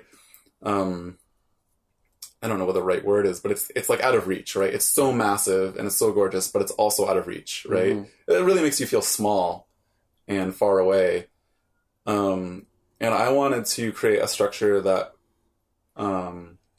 in conjunction with being climbable, also had distinct different spaces for, eliciting different, a different vibe or different emotions. And one of the ways of accomplishing that was to create the internal structure, the internal shape of the temple in this sort of, they always have these like tall arching ceilings, right? Like every temple at Burning Man has this space inside, this large communal gathering space with a very grand tall ceiling and some sort of artistic element to it. And the challenge for myself was to create that, but then also create something climbable that also has other, let's say, more intimate spaces, because the temple space is emotionally intimate, but it also, like I said, it feels distant and out of reach, right? It's not like it's cradling you. Mm-hmm. So my initial concept was just the core structure of the temple, just that core cone. And then I added the balconies, for lack of a better term, up the sides. And when I did that concept, I was like, well, I don't really like how exposed those are. And they were originally just conceived as a concept, but then I was like, well, I'll just like make them absolutely part of the structure. But they're very exposed. So then the flying buttresses were added in as a way to make those spaces feel a little bit more indoors. Mm. And even though the buttresses don't really add any appreciable cover on the outside, like it's not like if it's raining, you're going to get wet standing there. It's completely open and exposed space. The fact that they're there kind of feels like you're closed in more. Mm-hmm. You were saying that in your visits to the temples at Burning Man, like it typically has not had that effect on you earlier on, but later on it started to do that. I wonder, was that part of the thought process when you were designing this thing? Like you were saying that you wanted to evoke certain emotions when you're experiencing parts of it. I don't know. It's hard to figure out how to ask the question. Yeah. How much of that were you aware of? Like, were you thinking about how, as a builder, people walk into this, they'll feel this thing? Or were you thinking about, I would feel this thing if I walked into this thing? As a builder, it's more, I think, what I wanted to do is I wanted to fix the things that I didn't like about big art at Burning Man, which is the fact that you have these very large structures that are meant to be viewed from a distance. Mm.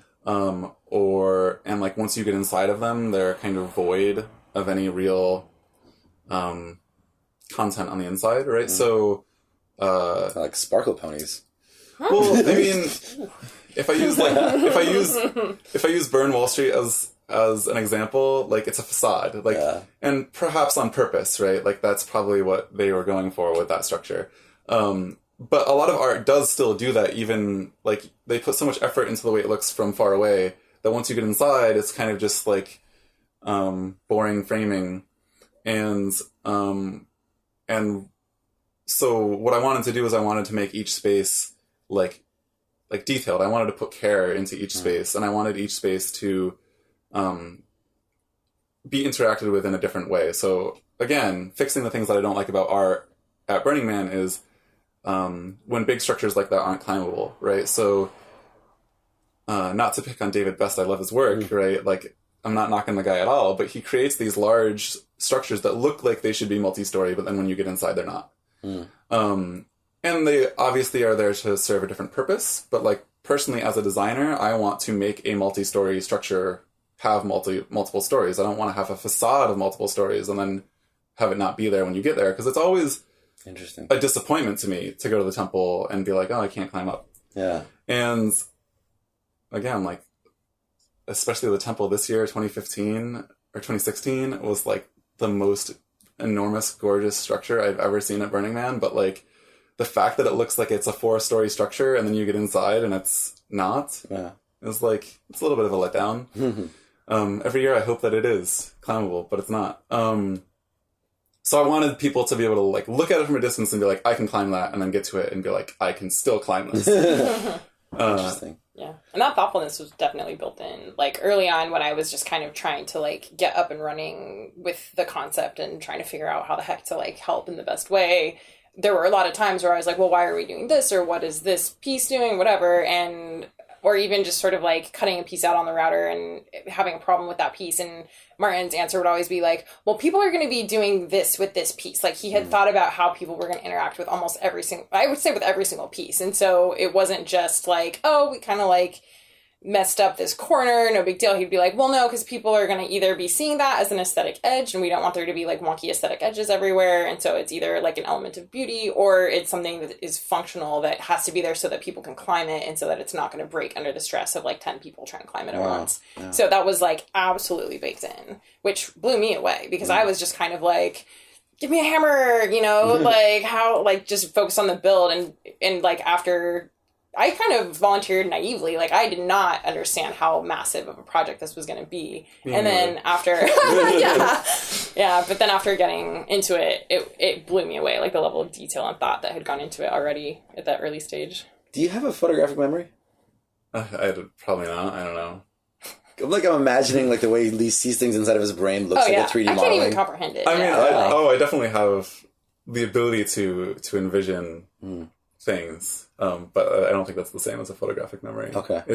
But I'm pretty sure I have pretty good spatial 3D visualization ability. Are you good at parallel parking a car? I grew up in the country, right? Yeah. Like, we don't have to parallel park. Like, I can back a trailer up, but parallel parking a car? Okay, so the proposal obviously gets approved. Yeah, I got a little bit ahead of myself because I was starting to talk about the detail design too. No, that's okay. That's my job. Yeah. Okay. So you turn in the proposal. This is the design. It's all the thought that went into it. Did they approve it right away? Did they have concerns? Well, so this year they wanted to have the community call out, and so they were going to have a community vote on the temple, and that didn't quite come together. I heard conflicting reports. I heard one report was that I was the only proposal, which I heard another report like that may not have been true, but like, so I don't know. I don't know what the truth is, but it never went to a vote. They just, when the deadline came, they're just like, either there was not another proposal or there was another proposal that wasn't particularly well put together. Yeah. And they were just like, you're just like, there's no competition. So, they just awarded it to me. Without a vote. I mean, they had their internal meeting, obviously, but there was no public vote. So, which sort of created some difficulties for me, because then that put us on a very short timeline. I think they approved it 3 months before YOUtopia. And I had started doing the detail work after I sent the proposal in. And before it was approved, I was like, this is like a really big project. I need to start now. And because like I heard some chatter that they were probably like, I was almost certainly going to get it. And I was like, well, I got to do the detail work because I got to get this started. And my original plan was to do, I don't remember when that camping trip was that we went on, but my plan was to finish it before this camping trip that was like... Oh my god, July. It was like July or like the first weekend in August. Yeah. Oh yeah, maybe it was August 6th. Something like that. It was either, late July, early August. And I did not finish the design until... It was like September 25th or something.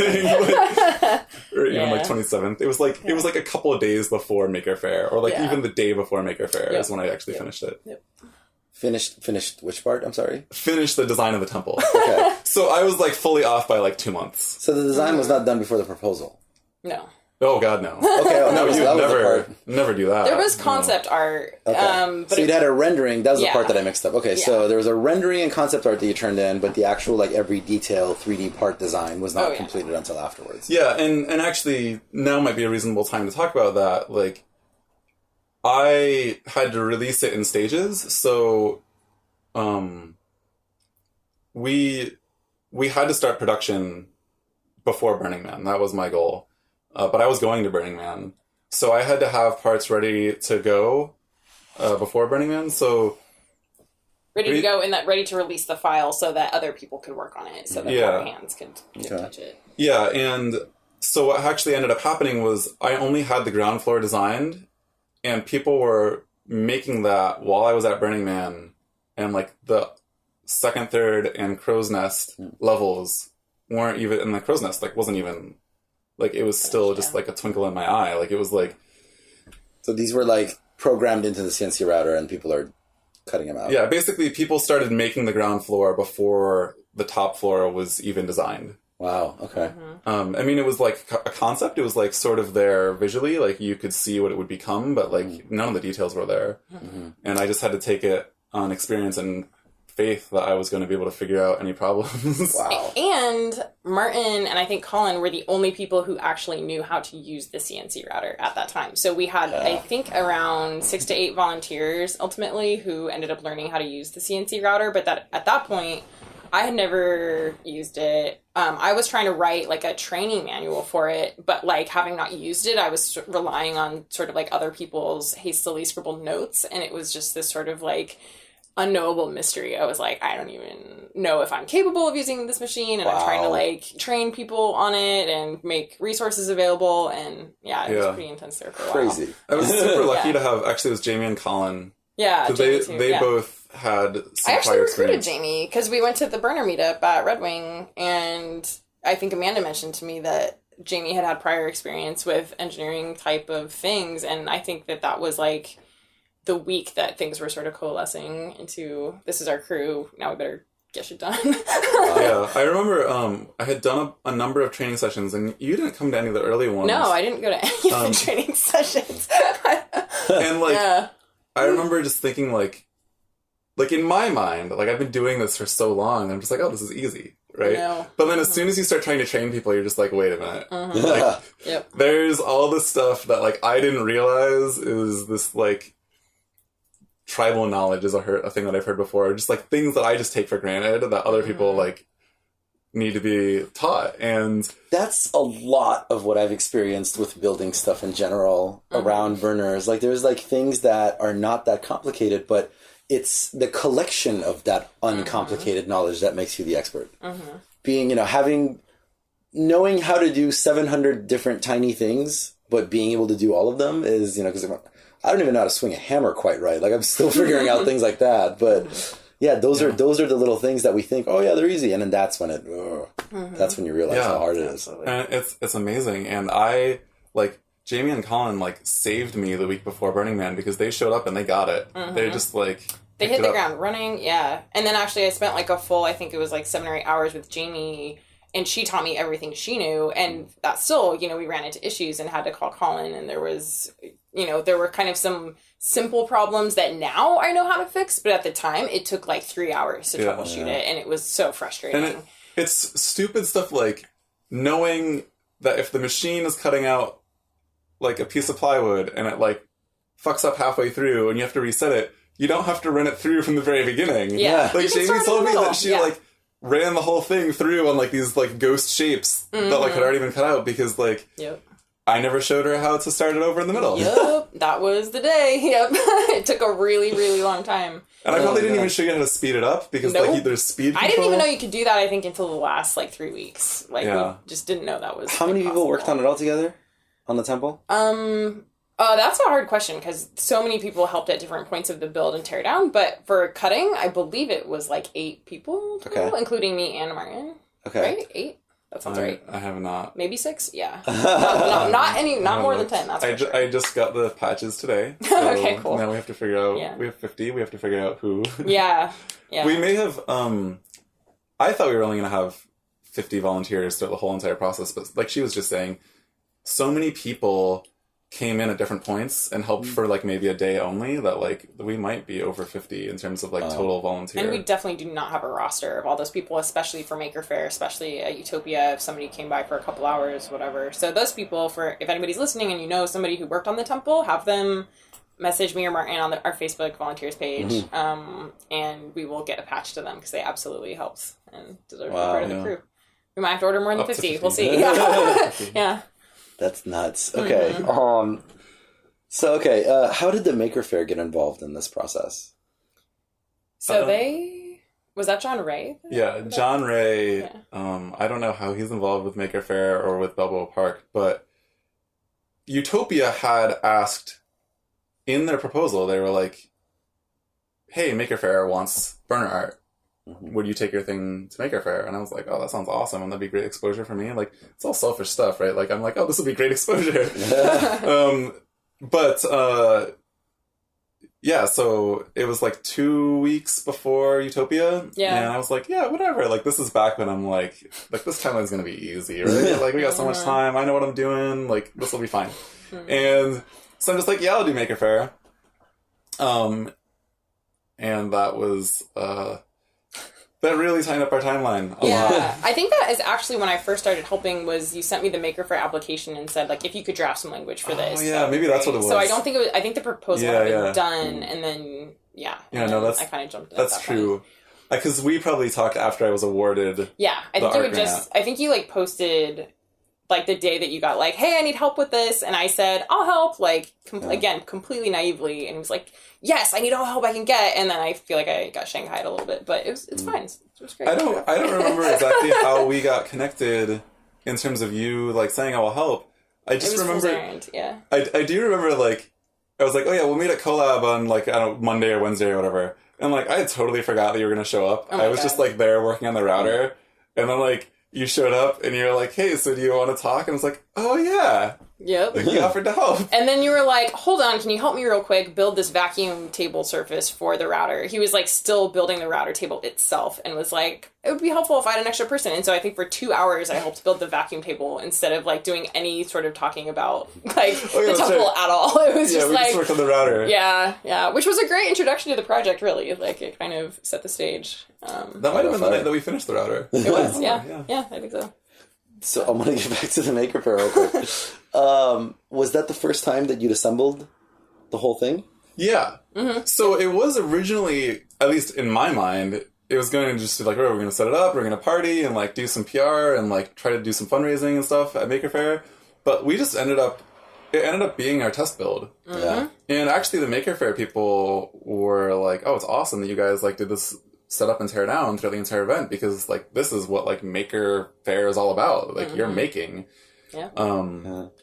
And so it worked out really well. It had me, like, a bit discouraged at some point, because I dramatically underestimated how much effort it was going to be to set up. I thought it would be, like, a day, like, easily a day. And, like, Maker Faire, we were there for 2 days. 2 full building. days, like, more than 10 hours each day. What about it took longer than you expected? Again, just, like, teaching people how to put it together, because it is a giant puzzle, right? And then, so everybody has to, like, learn how to put in every single piece. Yeah. And when we started, Martin was the only person who knew how any pieces went in. So it was kind of a bottleneck of, like, just getting knowledge from Martin about, like, how does this piece fit in and what is next. Yeah. Yeah. So. And, like, even, like, if a piece doesn't fit and, like, we need to modify it, there was, like, maybe 3 pieces that we had to, like, jigsaw off a corner. People don't realize that. They're just like, hey, I've been working with this for, like, 10 minutes and it's not going together. Like, this is never going to fit. And I'm just like, oh, yeah, you're right. Yep. Oh, wow. It was like, oh, I screwed up. Like, let's bust out the jigsaw. Mm-hmm. So you had to, like, actually make, like, adjustments right there at Maker Faire. Mm-hmm. So you were going to have a test build before YOUtopia regardless, though, so... Were we? It was always my plan, but, like... I'm glad Maker Faire was it, because it was, like, it ended up being absolutely perfect in terms of, like, getting people to show up, working with difficult schedules, doing it on site, having to work with, like, an external team that was there for, like, event support, but not necessarily directly supporting us. It was very analogous to how the YOUtopia build was going to go. What sorts of things, like, how does a part of the thing not work right? Like, if it was designed in a rendering and then it was printed out by the CNC router, how's it possible that the puzzle piece doesn't fit? Well, so the thing is like, it will fit once it's in place, but it doesn't necessarily fit on the way to getting in place. Okay. Right? So, like, it's it's like, have you ever seen those things where like carved out of wood, they're like two rings that like it's the same piece of wood, Right. and like the person just had to carve them to be like together. Okay. Or those like bent metal puzzles where you have to like twist things in a certain way, and then like all of a sudden it comes free. Yeah. But it's like an unknowable mystery before that. yeah, Like exactly. Like Yeah. all those like brain teaser puzzle sorts Yeah. of things. Yeah. It is a lot like that. But like sometimes like it's just not a solvable puzzle, right? Like the best example I have is there was this one part that it just like I had designed it to have a slot that another piece fit into, and you just had to kind of bring it in, like you had to swing it in from the side, and it just needed to have just a little bit of just the corner cut off so it would fit in. And it was just as simple as cutting off the corner, right? But like with that corner in place, like it just never was going to go together. But it just needed that extra little bit of space for it to fit into place. Burner Podcast. So hey, you're going to be hearing this reference later in this very interview, but Martin and his crew have not actually broken even on this project. We learned that a lot of stuff came out of Martin's pocket, and they're still like over $1,000 shy of being in the green. So the Burner Podcast staff highly encourages you to donate what you can, even if it's just a few bucks. You can help the YOUtopia Temple Fund get out of debt by donating to their Generosity by Indiegogo account. You can visit generosity.com and search for YOUtopia Temple. YOUtopia is spelled Y-O-U-topia. Or go to martinwilliamdesign.com, and there will be a link right there at the top of the page that will take you to their generosity account. That's martinwilliamdesign.com. Okay, let's get back to the show. Welcome home. So where were we? We were at Maker Faire. And you had just began to... It might have been after we stopped recording. You started to say that you didn't actually get to finish building the final... story. So the whole thing wasn't built at Maker Faire. No, just maybe like 2/3. It looked like it was from photos. I would say like 85%. It was really just like the crow's nest wasn't in place, and like the very top level buttresses weren't there. Railings and the... Why did you decide not to finish? Just call it a day after? Oh, it was just exhausting. Yeah. That whole... It was like 9 p.m. on day 2 of like a full... Like we had been there since 8:30 a.m. that day. I put in 23 hours of build in 2 days. Yeah. Oh, wow. It was intense. And I didn't put in quite that much, but it was still just so much. And since it was our test build, from what I understand, there were some pieces. So everything is kind of builds on top of each other, right? So you have to, like, each piece stacks, and each thing below affects how the thing above it is going to be, like, tweaked in a slight way. And so by the time we got to that top part, Martin could probably explain this better, but basically he realized that there were a few steps that could have been done in a different order to make it easier to finish. Yeah. And when he realized that, it was kind of like, just, it wouldn't have been worth it to like undo a certain amount and try to like finish it, since we only had one more day of Maker Faire. And so we just were kind of like, well, that's as far as we're going to get this time, and we'll learn this lesson and use it to be more efficient and do things in the correct order for YOUtopia. It's like you put on your 3-piece suit and you're like, oh shit, I forgot to put on underwear. Exactly. Exactly. All right, screw it. We'll just go without boxers. Yeah. Yeah. What it is there's this like multiple locking rings that go on the top that really lock the whole thing together. And just I tried to put in like 5 at once. And it turns out that they're like so tight that really it's just a huge pain to put in 1 rather than 5. So we just got to that point. Like I went up there, I think it was like it was like 8 o'clock, and I was like, oh, whatever, like I'll work until 9. Like that's cool. Like, and just to see if we can get it done for Sunday, right? So we can have it totally put together. And I got up there with a hammer, and I'm just like beating on it for like 30 minutes. I'm just like, this is never going to happen. Like this is going to be like another 5 or 6 hours to get this thing in place.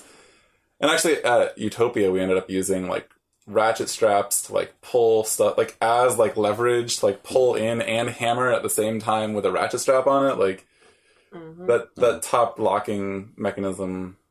Well, and the leveling on the ground floor had this sort of chain reaction effect where at Maker Faire we were on cement, and it was very difficult to re-level or to readjust the ground floor if it would have affected something higher up. Whereas on the dirt at YOUtopia, it was much easier. We actually, during the third level build time, ended up going back and re-leveling some of the ground supports sort of after the fact, which was a huge pain in the butt at YOUtopia, don't get me wrong, but it was easier than trying to work with cement. So... Yeah, that was another...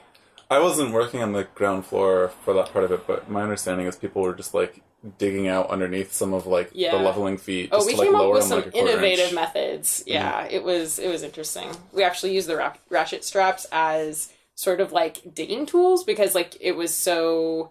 Like, you can't get, like, your hand under a piece of wood when it has, like, however many 1,000 pounds of weight on top of it. So what I was doing was, like, looping a ratchet strap around and kind of using it to, like, scrape almost like a piece of floss. I was, like, flossing underneath the supports to, like, scrape away, like, a quarter inch of dirt or whatever. You flossed the temple. I flossed the temple, yeah. It was great. So... Your dentist would be very happy. Oh, yeah. And my mom. She used to be dental hygienist. Very nice teeth. She'd be so proud. Yeah.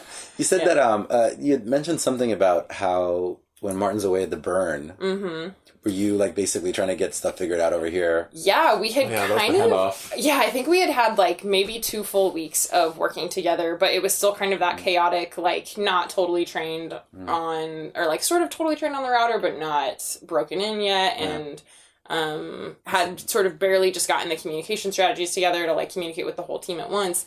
And then Martin left for the burn and was like, I think your last words to me were like, all right, Katie, it's all on you now. And then he just left. And it was like, okay, like, I think I got this. And then I had this freak injury the Monday of the burn where my foot basically, like, essentially what happened is a vein, like, ruptured in my foot, like, completely randomly out of nowhere. And I couldn't walk for, like, 3 or 4 days. I was not able to out of stand. nowhere. You weren't doing anything? I was literally walking through a flat parking lot.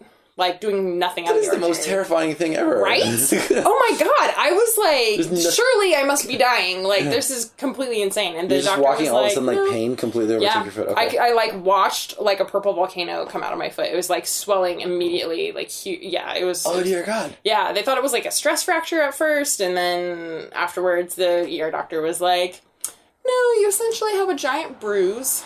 And I almost punched him. I was like, that's not possible. Like, oh my god. I dropped a board on my foot once. Like, this was like a couple years ago. Mm-hmm. And I had, like, it was like a golf ball size swelling on my foot. That's what it was like. But it was like from nothing.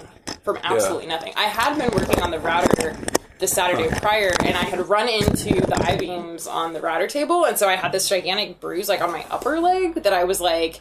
Maybe there's, like, a blood clot or something. I don't know. I had all these theories. But it turned out to just be some kind of, like, crazy vein rupture. And I couldn't walk. And, yeah, it just really kind of threw a wrench in things because it was, like, the trauma of that plus, you know, being, like, kind of unable to move around. And I was still trying to communicate with people, but I wasn't able to go to collab or drive, really. And...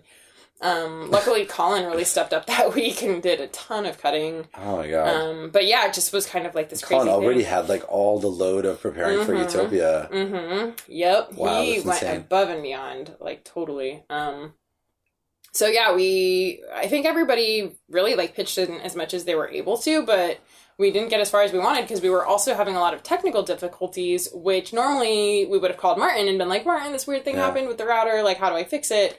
And instead, Colin was our point man, and luckily he was fantastic and really was able to troubleshoot a lot of things. But it was just hard. It was like, you know, like no captain of the ship. So like, who do you ask how to do the things? So, is there? Have you guys ever heard of a project not get like 75 speed bumps? Yeah. No. I don't think I've ever heard of one before. But you plan them in. Yeah. I think the handoff for me to go to Burning Man and have a bunch of people stay in San Diego was really good because it really forced, it forced Katie to like do it and make it happen. Yeah. And obviously like Colin saved us a bit for that, but I remember getting back from Burning Man and I had like stayed up until like 4 a.m. releasing like this huge amount of like parts that they could cut. Right. And I remember like, if they're, like, make good progress, they'll get it done, and, you know, if not, like, whatever, no big deal. And I got back from Burning Man, and I think like maybe half of it was done. Yeah. And I was saying to myself, you know, this is like where my product development background comes in. Like, I was just like not surprised at all. I was like, oh yeah, that's about what I expected. I thought he was going to be pissed off. I was like, oh god. And then he was like, oh, you guys are pretty good. That's great. I was like, oh, Jesus Christ. Like, sorry, Mom, Dad. Yeah, I wanted to like release enough so that if like they were like really on it, like we'd be like ahead of schedule. But like if they had gotten nothing done, I mean, that would have been bad. That would have been so bad. But like really like that whole like 2 weeks, because like I did early arrival, right? So it was like basically 2 weeks, and right at the beginning of build, was like training, and everybody got to speed. Yeah, I think at that point, most of the people who were cutting really wanted like a second person to be cutting with them as well, because it was way easier to troubleshoot like two heads better than one, and then you had somebody to sort of like double check your work and rethink through the problem. And so it was a challenge scheduling, even because a lot of people, even if they had open slots, they were like, but I really don't want to cut unless I have a second person there to like work with. And so we were kind of sparse on scheduling. And I think that was the one thing that once you got back, you were like, okay, you guys did pretty good. However, in the next couple of weeks, like we have to keep this schedule running all the time or else we're not going to make it, basically. Yeah. Like we were very, very tight on time. And so at that point, I kind of realized as the project manager that my most important job was to be on top of everybody and make sure we were filling that calendar schedule and making sure, like every day we had at least somebody there for like 3-4 hours. Mm-hmm. Yeah. Well, I got back and I think you were also moving. Oh my God, that's right. Oh my God. And I remember like looking at the calendar and being like, okay, like while I was gone at Burning Man, like this is okay progress, but like I think the calendar was empty and I was just like, this is bad. This is really bad. And I remember thinking like, oh, Katie's moving. Like, am I just gonna have to like take this over? And I remember like, I don't know. I try to like not do all the things I don't like in people that I've worked for. So like, I was like, I really gotta like get Katie on this. And like, I was like, I don't remember what I said to you, but I was just like, oh, can you like really like make sure like this is like. It was just so direct. It was just like, this is what you have to do. Like, this is like your one job. Like, if you don't do anything else to help except for this, like, do this. And it was like, keep the schedule full. And you're on it after that. Yeah. That was awesome. Yeah. That was like exactly the message that you needed, really I think. And you took it really well. Yeah. And I kind of forgot that I was moving. So that was like complete chaos. Like, foot explosion. Moving, I think it was either the following weekend or 2 weekends after, like, you coming back from Burning Man, doing the scheduling, like, my life was, like, crazy at that point. I think I, like, moved all night Friday, came in, did 8 hours of router cutting on Saturday, and then moved again all day Sunday, something like that. It was, like, this crazy, like, back-to-back-to-back schedule where I had, like, zero time to even think. It just was go, go, go. And so all the panels were done for Maker Faire. They just weren't put together. Actually, Katie finished the last of them. On Saturday during Maker Faire. Wow, I drove to Collab and was cutting out pieces while they were building. Wow. And I don't think those pieces ever got installed. Or well, maybe like... The railings did. I delivered them that afternoon. That's right. But the very top crow's nest parts we didn't put on until YOUtopia. Yeah. And then there was a community panels section of the temple that you guys ended up not having to throw out last minute. Oh, yeah. Got to bring that up. Yeah. Well, because I think that this is... I think the trajectory... Let me tell you why I bring that up. The trajectory of this project is exactly like most projects that I follow. Sure.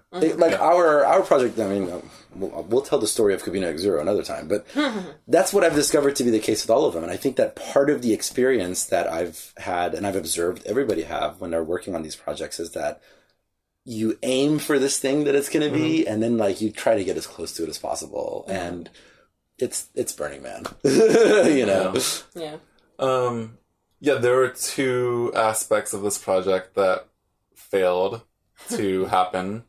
You know one of them. Yeah. I don't think many other people know one of them, but I have this whole section. The reason the top railings on the temple are blank is because that was supposed to be your photo series. Oh, wow.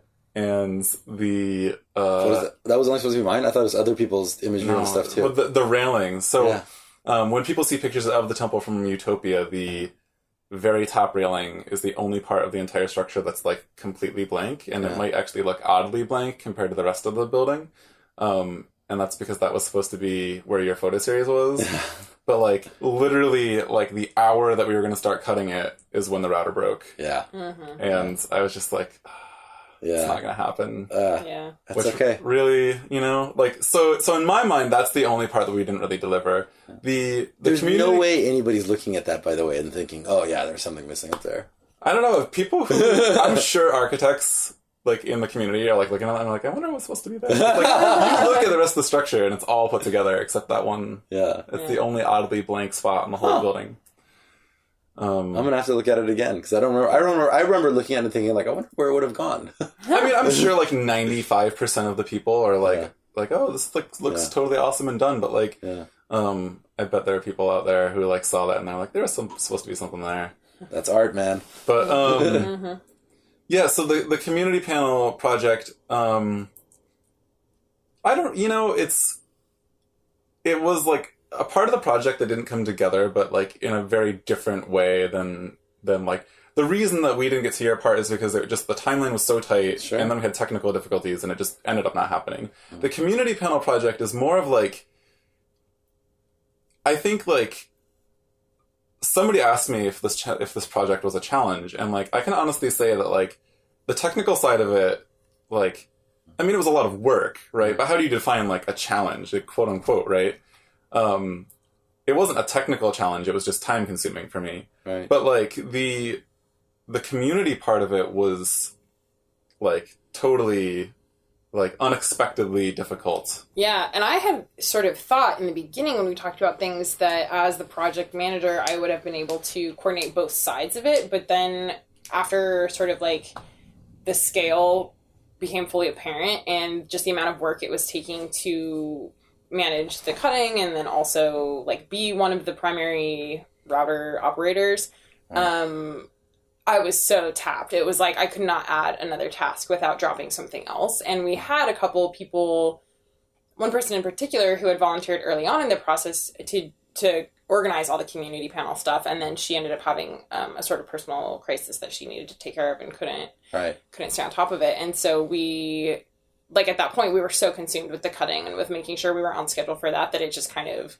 unfortunately, for me, fell by the wayside a little bit. Mm-hmm. And we did have somebody volunteer to coordinate the community panels at Maker Faire, but it was kind of almost too late in the process to do as much like marketing or whatever, you know, outreach and like well, it's a lot of work. First you have to people what to do, explain to people what it was going to be, have them grasp what it is, because like, you see it in your head, but then I can tell you like you know, there was the idea was that my photos would be a part of the community paneling section of it, and I had a difficult time grasping what it was going to look like, because it's like it's all of a sudden like we're going to contribute a section to this book that's written in a different language than you've ever spoken in your life.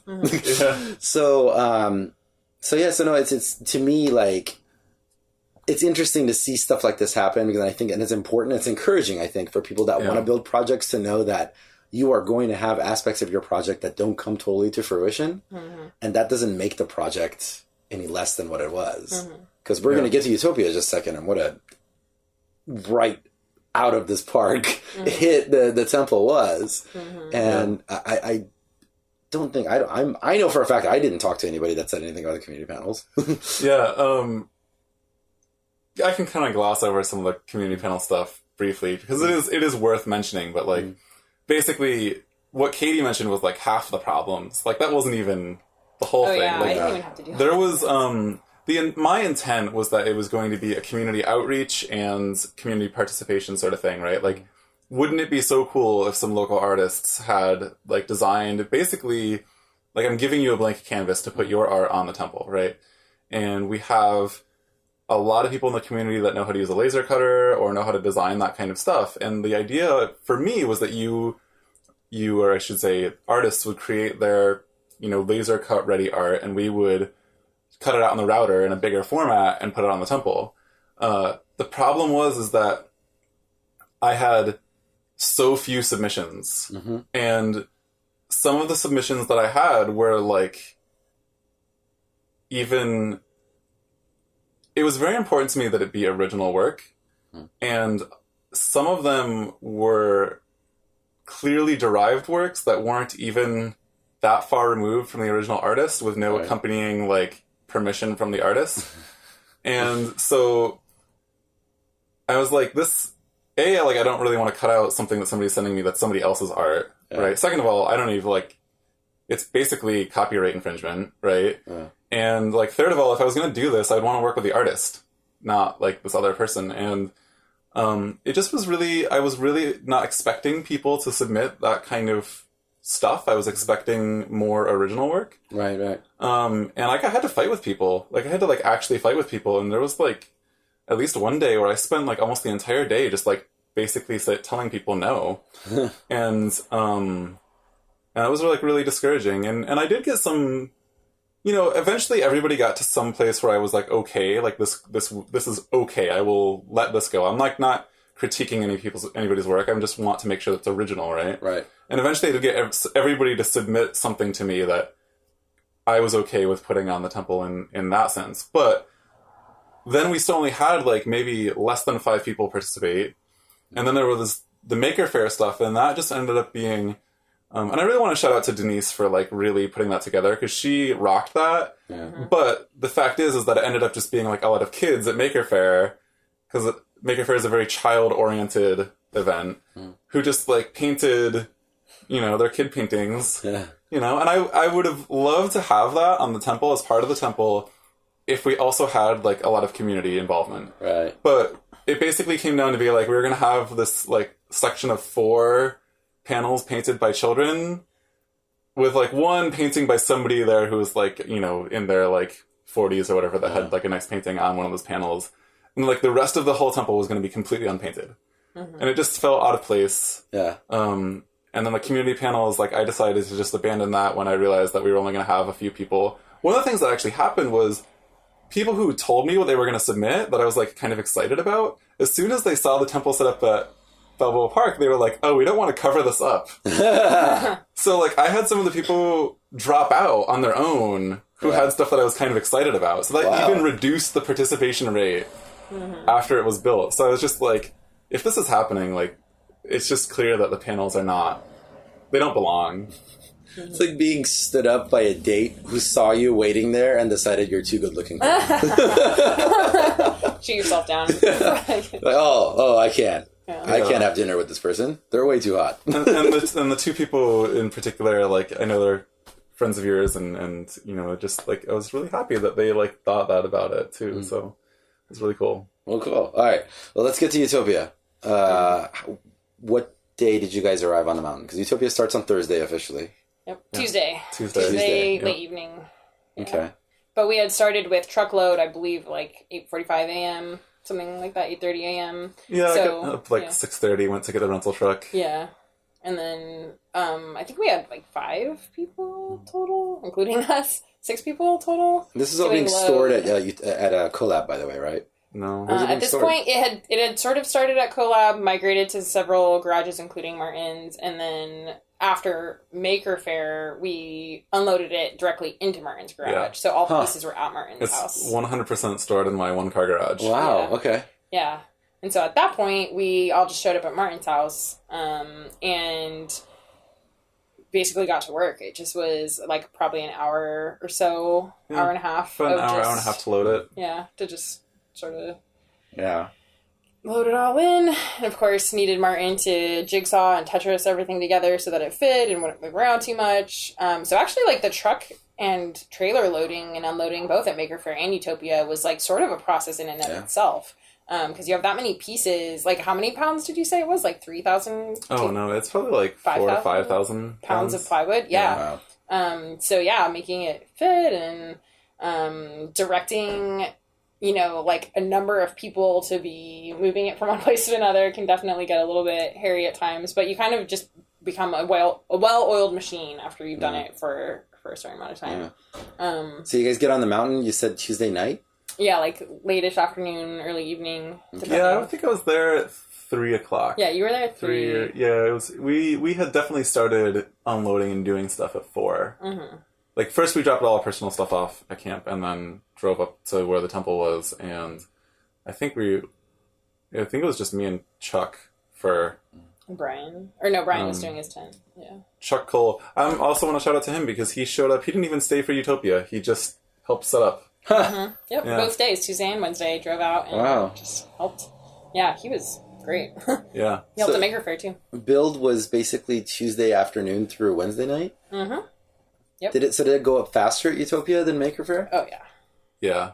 Well, we also had more people and more time at YOUtopia, like a larger chunk of time. and dedicated people who were there for the whole day. Right. Yeah, we finished it at 1 in the on, if you want to say Wednesday night or Thursday morning. We finished it at 1 in,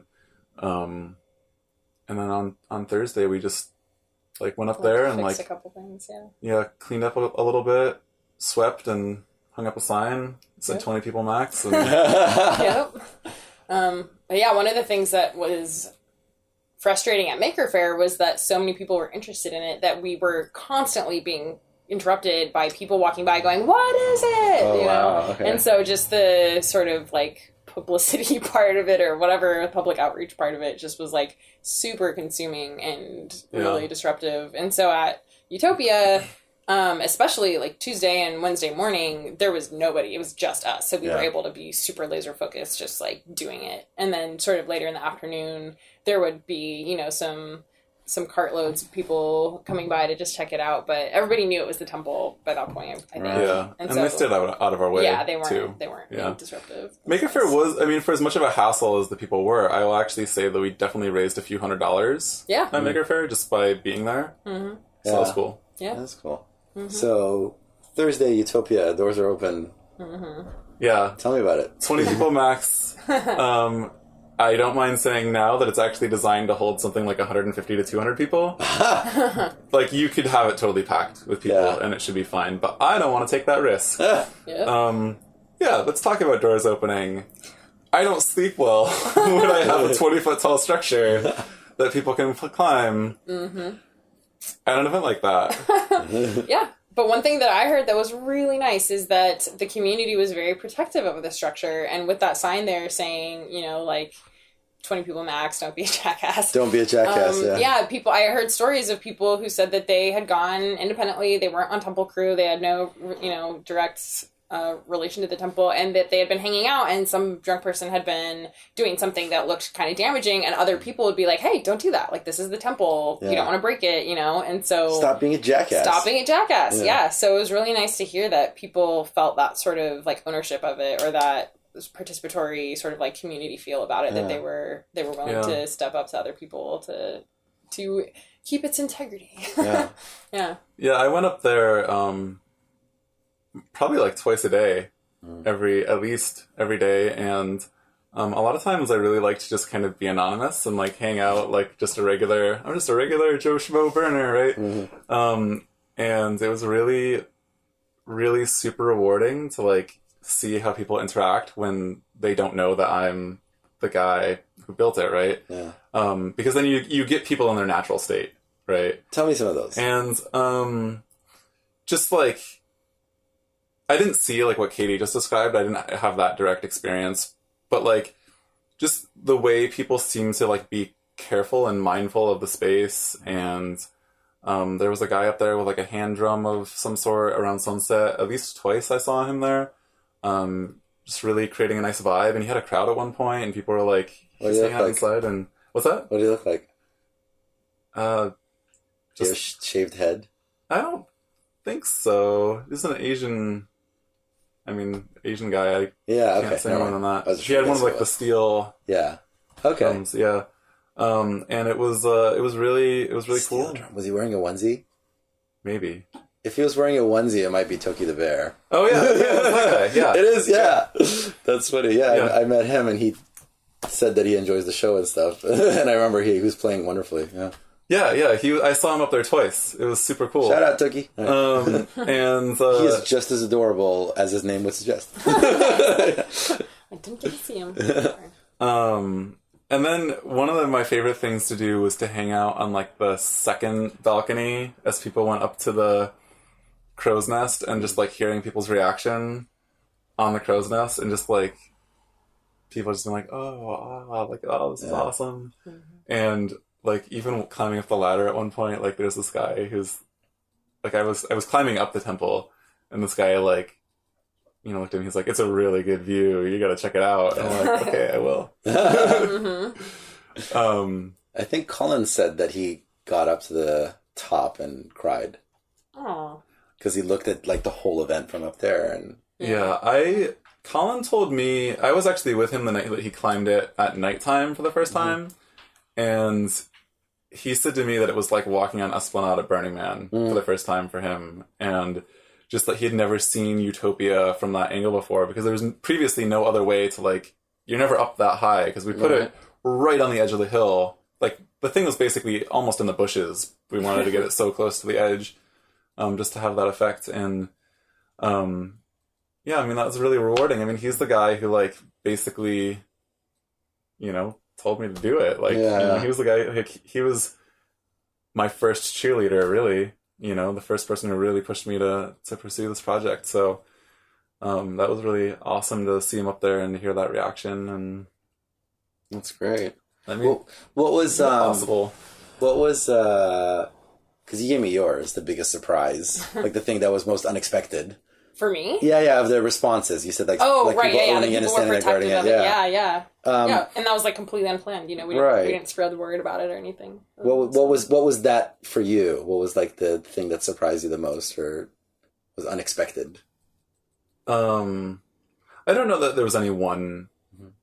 Give me 7 thing, but like, well, what I'm gonna say is actually it was just the community response. Like, I was not prepared for like, the response from everyone, and like, I mean, it was like people told me, and it felt like I was like a bit of a celebrity at YOUtopia this year, which is like crazy. You were, yeah. You know, basically pretty much mostly unknown individual in previous events, and like I'm like walking around, and they're like people I don't even know, just being like, "Hey, Martin, you did such a great job with the temple." I'm just like, I don't know who you are. But thank you. And, and people told me that they cried when they got to the top. I mean, you just said that about Colin, and I'm pretty sure I'm it's getting Colin choked up now. That's really cool. If you cry, it'll be good for the show. Okay, I'll try to work on You're fully encouraged to cry. Okay. I think Kim said that when she went up there one night or evening or whatever and saw it and like got a little bit teary-eyed. Yeah. I think one of the cool things as a part of the crew was after spending so many hours being like intimately acquainted with every joint, you know, every piece, it was really cool to step away from that for a bit, to go to camp, to set up, to hang out with friends, and then come back as a spectator. And it was this different feeling, like instead of just sort of almost being like blasé about it at that point, like, oh yeah, you know, we're still doing this. Like at that point it was like sort of this ethereal, otherworldly, like beautiful thing to come upon, especially, you know, with like the light hitting it at sunset or whatever. And I really liked having that distant perspective of it. Like, I love all the photos that are like set back from it, where it's kind of just like a beacon on the hill, because that's when I feel I get that sense of awe about it. And it's like that, I don't know, it was weird. Like, I expected to have more emotion being on the top, like being in the crow's nest or like standing in it and looking around, but instead it was when I stepped back that I had that sort of feeling of like, wow, like that's really cool. You know, I'm really lucky to be a part of it. So, out of like the 240 photos that I uploaded from the event, I think like there's one of sunset. Yeah. Where it's like from further back. That's the one that's getting the most response, and people are like liking and sharing. So with the bubbles. Yeah. Oh my God. My bubbles. I love that photo. I love it so much. That was funny. That was not even, I'm going to sit down and aim this. It was like, perfect. I was in the Kabuto with Denise, and I was heading up to find Elise, who had an extra battery that I needed. And my battery was almost dead. So I just literally held my camera out the Kabuto real quick and hit the snap. Oh my God. It was just like a real quick. It's and then, so good. End up being the standout. There's some of the sunset and nighttime photos that I'm seeing from people are just like, I'm just like looking at that now. I'm like, holy shit! Like, we built that. It's so cool. It's crazy. I didn't even bother taking that many photos on my personal camera because I was like, they're gonna look so crappy, and everybody else is gonna have way better photos. Yeah. So it's been so nice seeing them all roll in. And the cool thing about the frame that was set up right next to us, I don't know if this is probably interesting to people. It was a large frame that you could climb into and like do like monkey bar climbs into it. And I think had been to the Burn, right? So it was kind of like a well-known project from the Burn this year. And city planning intentionally placed it right next to the temple so that people could get the picture through the frame of the temple and pose with it. And so the people who were there for that project, yeah, they were so nice. They were absolutely wonderful. And they actually did some on-site metal work to like tweak the frame a little bit so that it would be tall enough to capture the temple fully, plus like the height for somebody to stand on top of it. They raised it. Higher. Mm-hmm. Wow. And they were absolutely fantastic. They were so nice and just like, just totally accommodating and wonderful. And it was just really cool that it was like bigger. It was like the temple itself was amazing, but like it was also bigger. Like it's all bigger than the sum of its parts, right? So just kind of all works together. It was cool. So tell me about meeting Greg Fleischman and doing a walkthrough with him. Well, after I mentioned earlier about being with Colin when he climbed to the top for the first time and how he got like kind of maybe teary-eyed up there, and then after we left there, we were walking back, and he was like, "Oh, have you met Greg Fleischman?" And I was like, "No," but like I knew his camp was like right next to it because like recognized his work. And for listeners who don't know, I mean, Greg Fleischman. How do I describe how important he is? Like on Playa, like you can usually go a few blocks and run into one of his pieces. Like it's usually like different camps that are hosting it. I've had multiple experiences in different ones of his pieces. And he's built the temple on Playa. He's designed a temple on Playa. I don't know how many times. I don't know off the top of my head. In my mind, David Best is obviously like the ultimate temple designer for Burning Man, and like Greg Fleischman is like number 2. Like at the very least in proliferation. Yeah. But I don't know how many he's done. I just know that I think it was either 2012 or 2013. One of those was his. Right. And he also designed he worked with the Black Rock Observatory. Yeah, he did the observatory. I first heard about him, I think, because he made a plywood interlocking car. That was like the first thing that I ever saw that was his. Yeah. Like maybe I saw that before Burning Man, or before I knew that he did the temple at Burning Man. Because that actually like made news. Yeah. And, not just burner news, but like mainstream news. But yeah, so I wouldn't necessarily say that he was like a personal hero or mentor or anything like that, because I had started doing this work before I even knew he existed, and it wasn't until after I like did that bed that I was talking about that people were like, "Oh, check out this stuff," and like started sending me links of like all of his work. Right. And I was like, "Oh, I guess I'm not the first to do this." Which is, that's cool. You never are. Keeps you humble. But obviously by now, like I definitely know who he is. I'm very familiar with his work, and it was just like walked over to his camp with Colin and hung out there for a bit, and it was just like a super like honor for me to hang out with somebody who's like so prolific and so well known and well regarded in the community, and like he's a really nice guy, and it was really nice to just sit down and talk with him for a bit. And we hung out that night for a couple hours, and he showed me some of his upcoming work on his laptop, which is like, people give me crap for bringing my laptop to these events sometimes, but he's like got his laptop right there with like all of his designs on it. Super cool. Talking about like the intricacies and details about how he works and all the detail work in what he does. And and then we made the plan to go up to the temple the next day. So we walked up there together, and I think it was the first time that he climbed it. I think he had like seen it from like a little bit of a distance when we were setting it up, but it was the first time that he had been inside and climbed it and everything. And I can't say that we talked much, like it's not like we got into like super in-depth discussions about techniques or whatever. It's like it feels weird because it's like we don't need to have that discussion. Like I've already done it. He's already done it. Like it's just nice to sit there and hang out and have somebody like that be there with me appreciating my work. Like he's a peer. Yeah, well, that's generous, but thank you. What was the biggest lesson that you learned from this project? People. I don't know. Something about people. Like, like I said, the technical stuff I feel like I already had down. It was like a bigger project technically, but not anything dramatically outside of my experience or skill set. And that would be boring to get into anyways, technical details, but just... I disagree. If that's part of the lesson, I think it's interesting. Yeah. If I did another one, I might not do a floor. And if I did a floor, I would level it differently. I think that I wasn't prepared for how much of a learning curve it was going to be to get people up and running. I knew projects always take about twice as long or even 3 times as long as you expect. So I had budgeted with that in mind, and that's part of the reason that I think we pretty much finished the whole thing on time. I don't consider the community panels a huge loss off of our major goal because we hardly had any submissions anyways.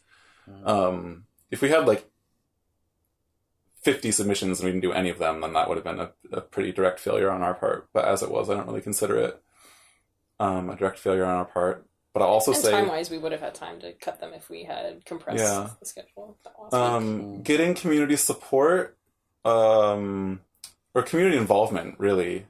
The fundraising actually went about as smoothly as I might expect. But the getting the community involvement on the community panels was a lot harder and a lot more technically difficult than I was expecting. Totally. So it really just comes down to getting participation. Yeah. I think that for me, on the sort of administrative side, being more confident in sort of being more authoritative in the beginning may have helped a little bit. As it was, I think being totally new to this scale and this type of project, I don't feel like I could have known to do anything differently at the time. But I think that now, if I were to do something like that again, I would definitely try to get some more concrete tasks that we could like get out of the way in the beginning. And also maybe just like my own, like maybe just don't do a project of this size when I know I have like a million things going on in my personal life. But it ended up working out really well. And it definitely forced me to communicate more. I tend to be a little bit more passive and sort of like wait for other people to initiate contact or communication about things. And so this really forced me to be proactive. Like when Martin said, your number one job is to keep the schedule filled. That was when daily I was like reaching out to the whole team and bugging them and pushing them to like give me their time. And that's something that normally I would be like a little hesitant and be like, oh God, I don't want to like inconvenience people or like be, you know, annoying to them. But it was just like, nope, doop, like this is my job. Got to do it. Yeah, that was, I mean, I didn't mention it yet in this interview, but like that was something I said to Katie was like, that's our biggest risk because the way we had it all structured is every piece of that machine, of that whole structure had to pass through that machine. So it all came down to how many hours can we have that machine running for? Because it only can cut so fast and you need somebody there running it. But something that Martin noticed was that our efficiency like exponentially increased like with practice and with time. Like in the beginning it was everything probably took like 3 times as long as it did by the end, and by the end it was just like, you know, well-oiled machine. Yeah, I would say 3 or 4 times even. At the end, that last week, we cut like 50 sheets of plywood in like the last week, and we didn't even do 50 sheets of plywood in like the first 3 weeks or something. It was crazy. I guess that's 3 times. That and being more confident with technical skills. Even though the router was like a new piece of technology, and in beginning I was much less confident in it. By the end, I felt like I had observed enough from people who were experienced and sort of had learned the programs well enough that I was not like something would happen. And whereas before I would have been like, oh God, yeah, call Martin or Colin, like somebody else needs to fix this.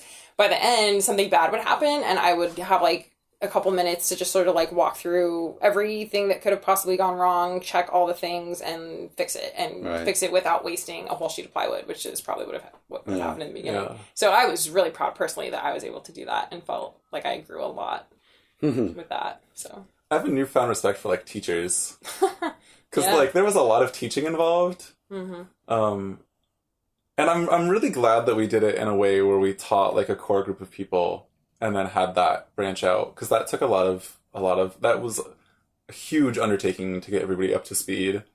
And having like kind of that network effect going really was a good way to do that, because there's no way I would have been able to teach everybody all the things and still get the design done.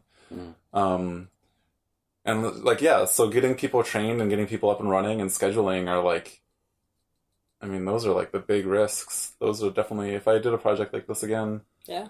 I would probably be more attentive to those things. Yeah. In particular. It was really nice that the team pulled together, like, on a more, like, emotional level, I guess, too, that there were times where disastrous things went wrong with the router, and instead of it being some type of drama or something horrible, like, people really were there for each other. And I remember, like, this crazy thing happened with the router where I was, like, afraid I was about to burn down Collab. It was horrible. And Brian was showing up for a shift. We were, like, going to trade off, and I was sort of, like, winding down, and he was going to do the rest of the afternoon. And he showed up with a pizza because he had gotten his own lunch, and he saw that I was, like, freaking out. And he was just like, Katie, stop, have a piece of pizza, eat it, calm down, like, everything will be fine. And it was so, so nice. And even the day that Jamie and I cut, when so many things were going wrong and we kept on doing, like, full repeat ghost cutting of, like, sheets and sheets, she and I talked about it, and she was like, this day would have been very different if you had not been here and we had not been troubleshooting together and working together to solve these problems. Oh, I heard about that, yeah. Yeah, like after the fact. Yeah, so it was really cool, just the human side of it. Just like, you know, shared suffering is the biggest glue between, you know, people. Yes. And we really, like, we rocked it as a team by the end. We were kicking ass. I would love to have some feedback, because I feel like, I mean, from, like, the build crew and everything, about, like, you know, how I did, like, leading the project, because, like, I have my own, like, feelings and everything, but one thing in particular that I was thinking of was, like, so while we were talking, is some people, like, would, like, screw up a sheet and then just, like, oh, we'll just throw a new one on and cut it out, and, like, every one of those sheets is, like, $30 out of my wallet, and, like, there were times when there were people like, oh yeah, like, we just screwed up, like, 3 sheets, but whatever, we gotta go in again. And I'm just like, that's $90. Yeah. You just, like, burnt $90. And, like, me just, like, biting my tongue at those moments, because I'm like, it's gonna be fine. Like, it's just, like, you know, they're getting it done. They're gonna get this project done. Yeah. This needs to happen this way. But, like, there are times, like, there were days where, like, I'm just like, I just lost $120 in scrap parts. And, like, this is happening, like, multiple days. Yep. Ouch. I don't think I fully realized at that point at all. I didn't mention that to anyone until just now. You did a great job of not saying anything. There were moments where I was, like, there, like, overseeing something, and, like, people were just like, oh yeah, like, I don't really need to watch this thing, and then, like, the machine jams up, and I'm just like... Yeah. I did not realize, like, until probably the last couple of weeks, that you needed to watch every single part. Like, I kind of was like, oh yeah, you just kind of get the machine running and then, like, sort of keep an eye on it, but it's, like, fine. No. Like, you need to be watching. It's very, like, even if it looks like you're doing nothing except standing there staring at the plywood, like, you're doing your job. Like, that's what you need to be doing while it's running. I don't know. Yeah, I think people didn't realize that at first, and picked up on that over time. Yeah. But yeah, I haven't added it up yet, so I don't know how much it ended up. So you don't know if you've, like, broken even or not with, like, the fundraising and stuff? Didn't break even. Definitely did not break even. And the fundraising page, I think it's still up. The fundraising page is still up, actually. Yeah, if people could give money, like, seriously, I know that I, Colin, Jamie, everybody, like, if Martin wasn't there to do a Home Depot run, we were all doing Home Depot runs, and so, like, every dollar helps so much in just covering our costs, so... Right. Half of the fundraiser money is actually, at least half the fundraiser money right now isn't even going to go to me. It's going to go to people who, like Colin and Katie, who bought stuff when I was not available for whatever reason. It's $1,000. Yeah.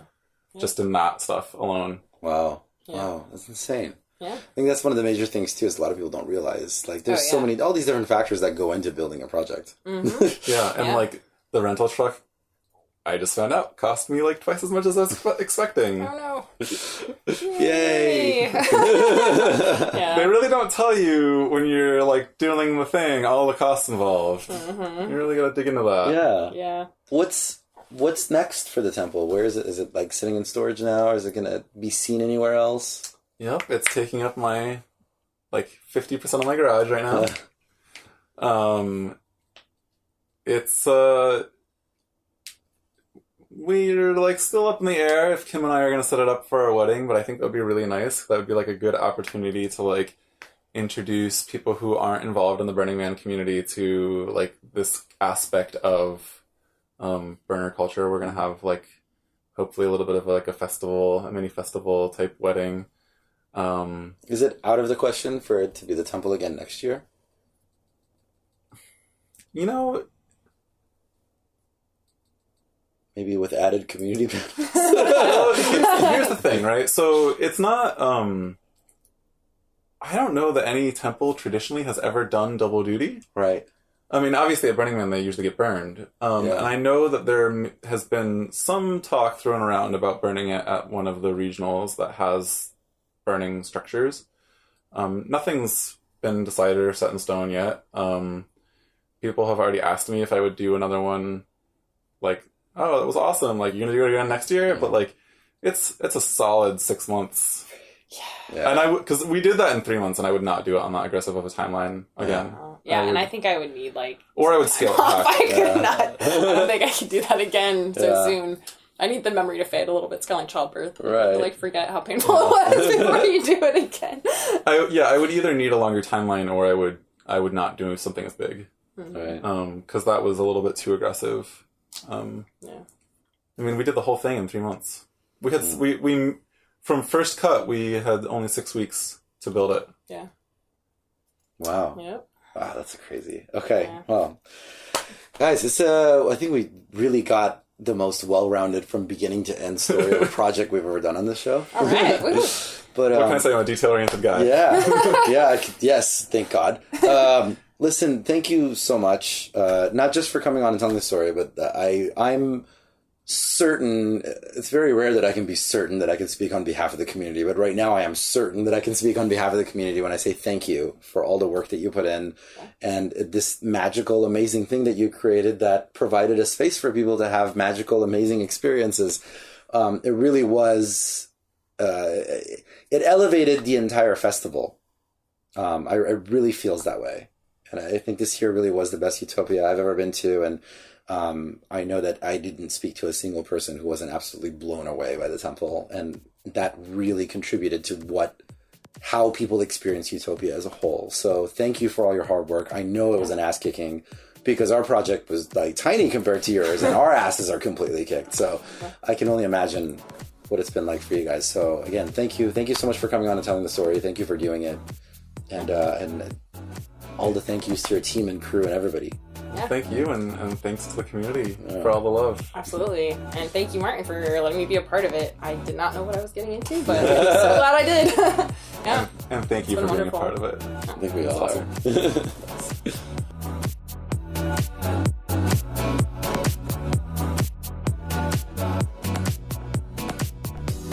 All right, well, there you have it.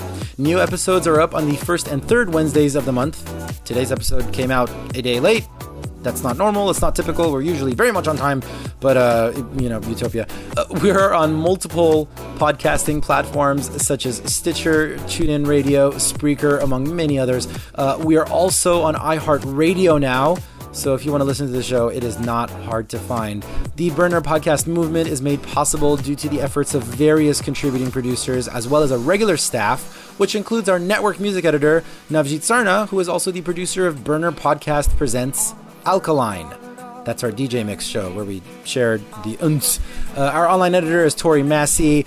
Alkaline producer Amber Rose, contributing producer Super Suze out of the Bay Area, recording engineer Freckle, chief playa scientist Ramiro Martinez, special projects manager Paul McCarthy, executive producer Meg King, and you, our dear listener, are a real star. Our intermission music is by I need my voice back so badly, is by Duckman. Check out his music over at duckmanst.bandcamp.com.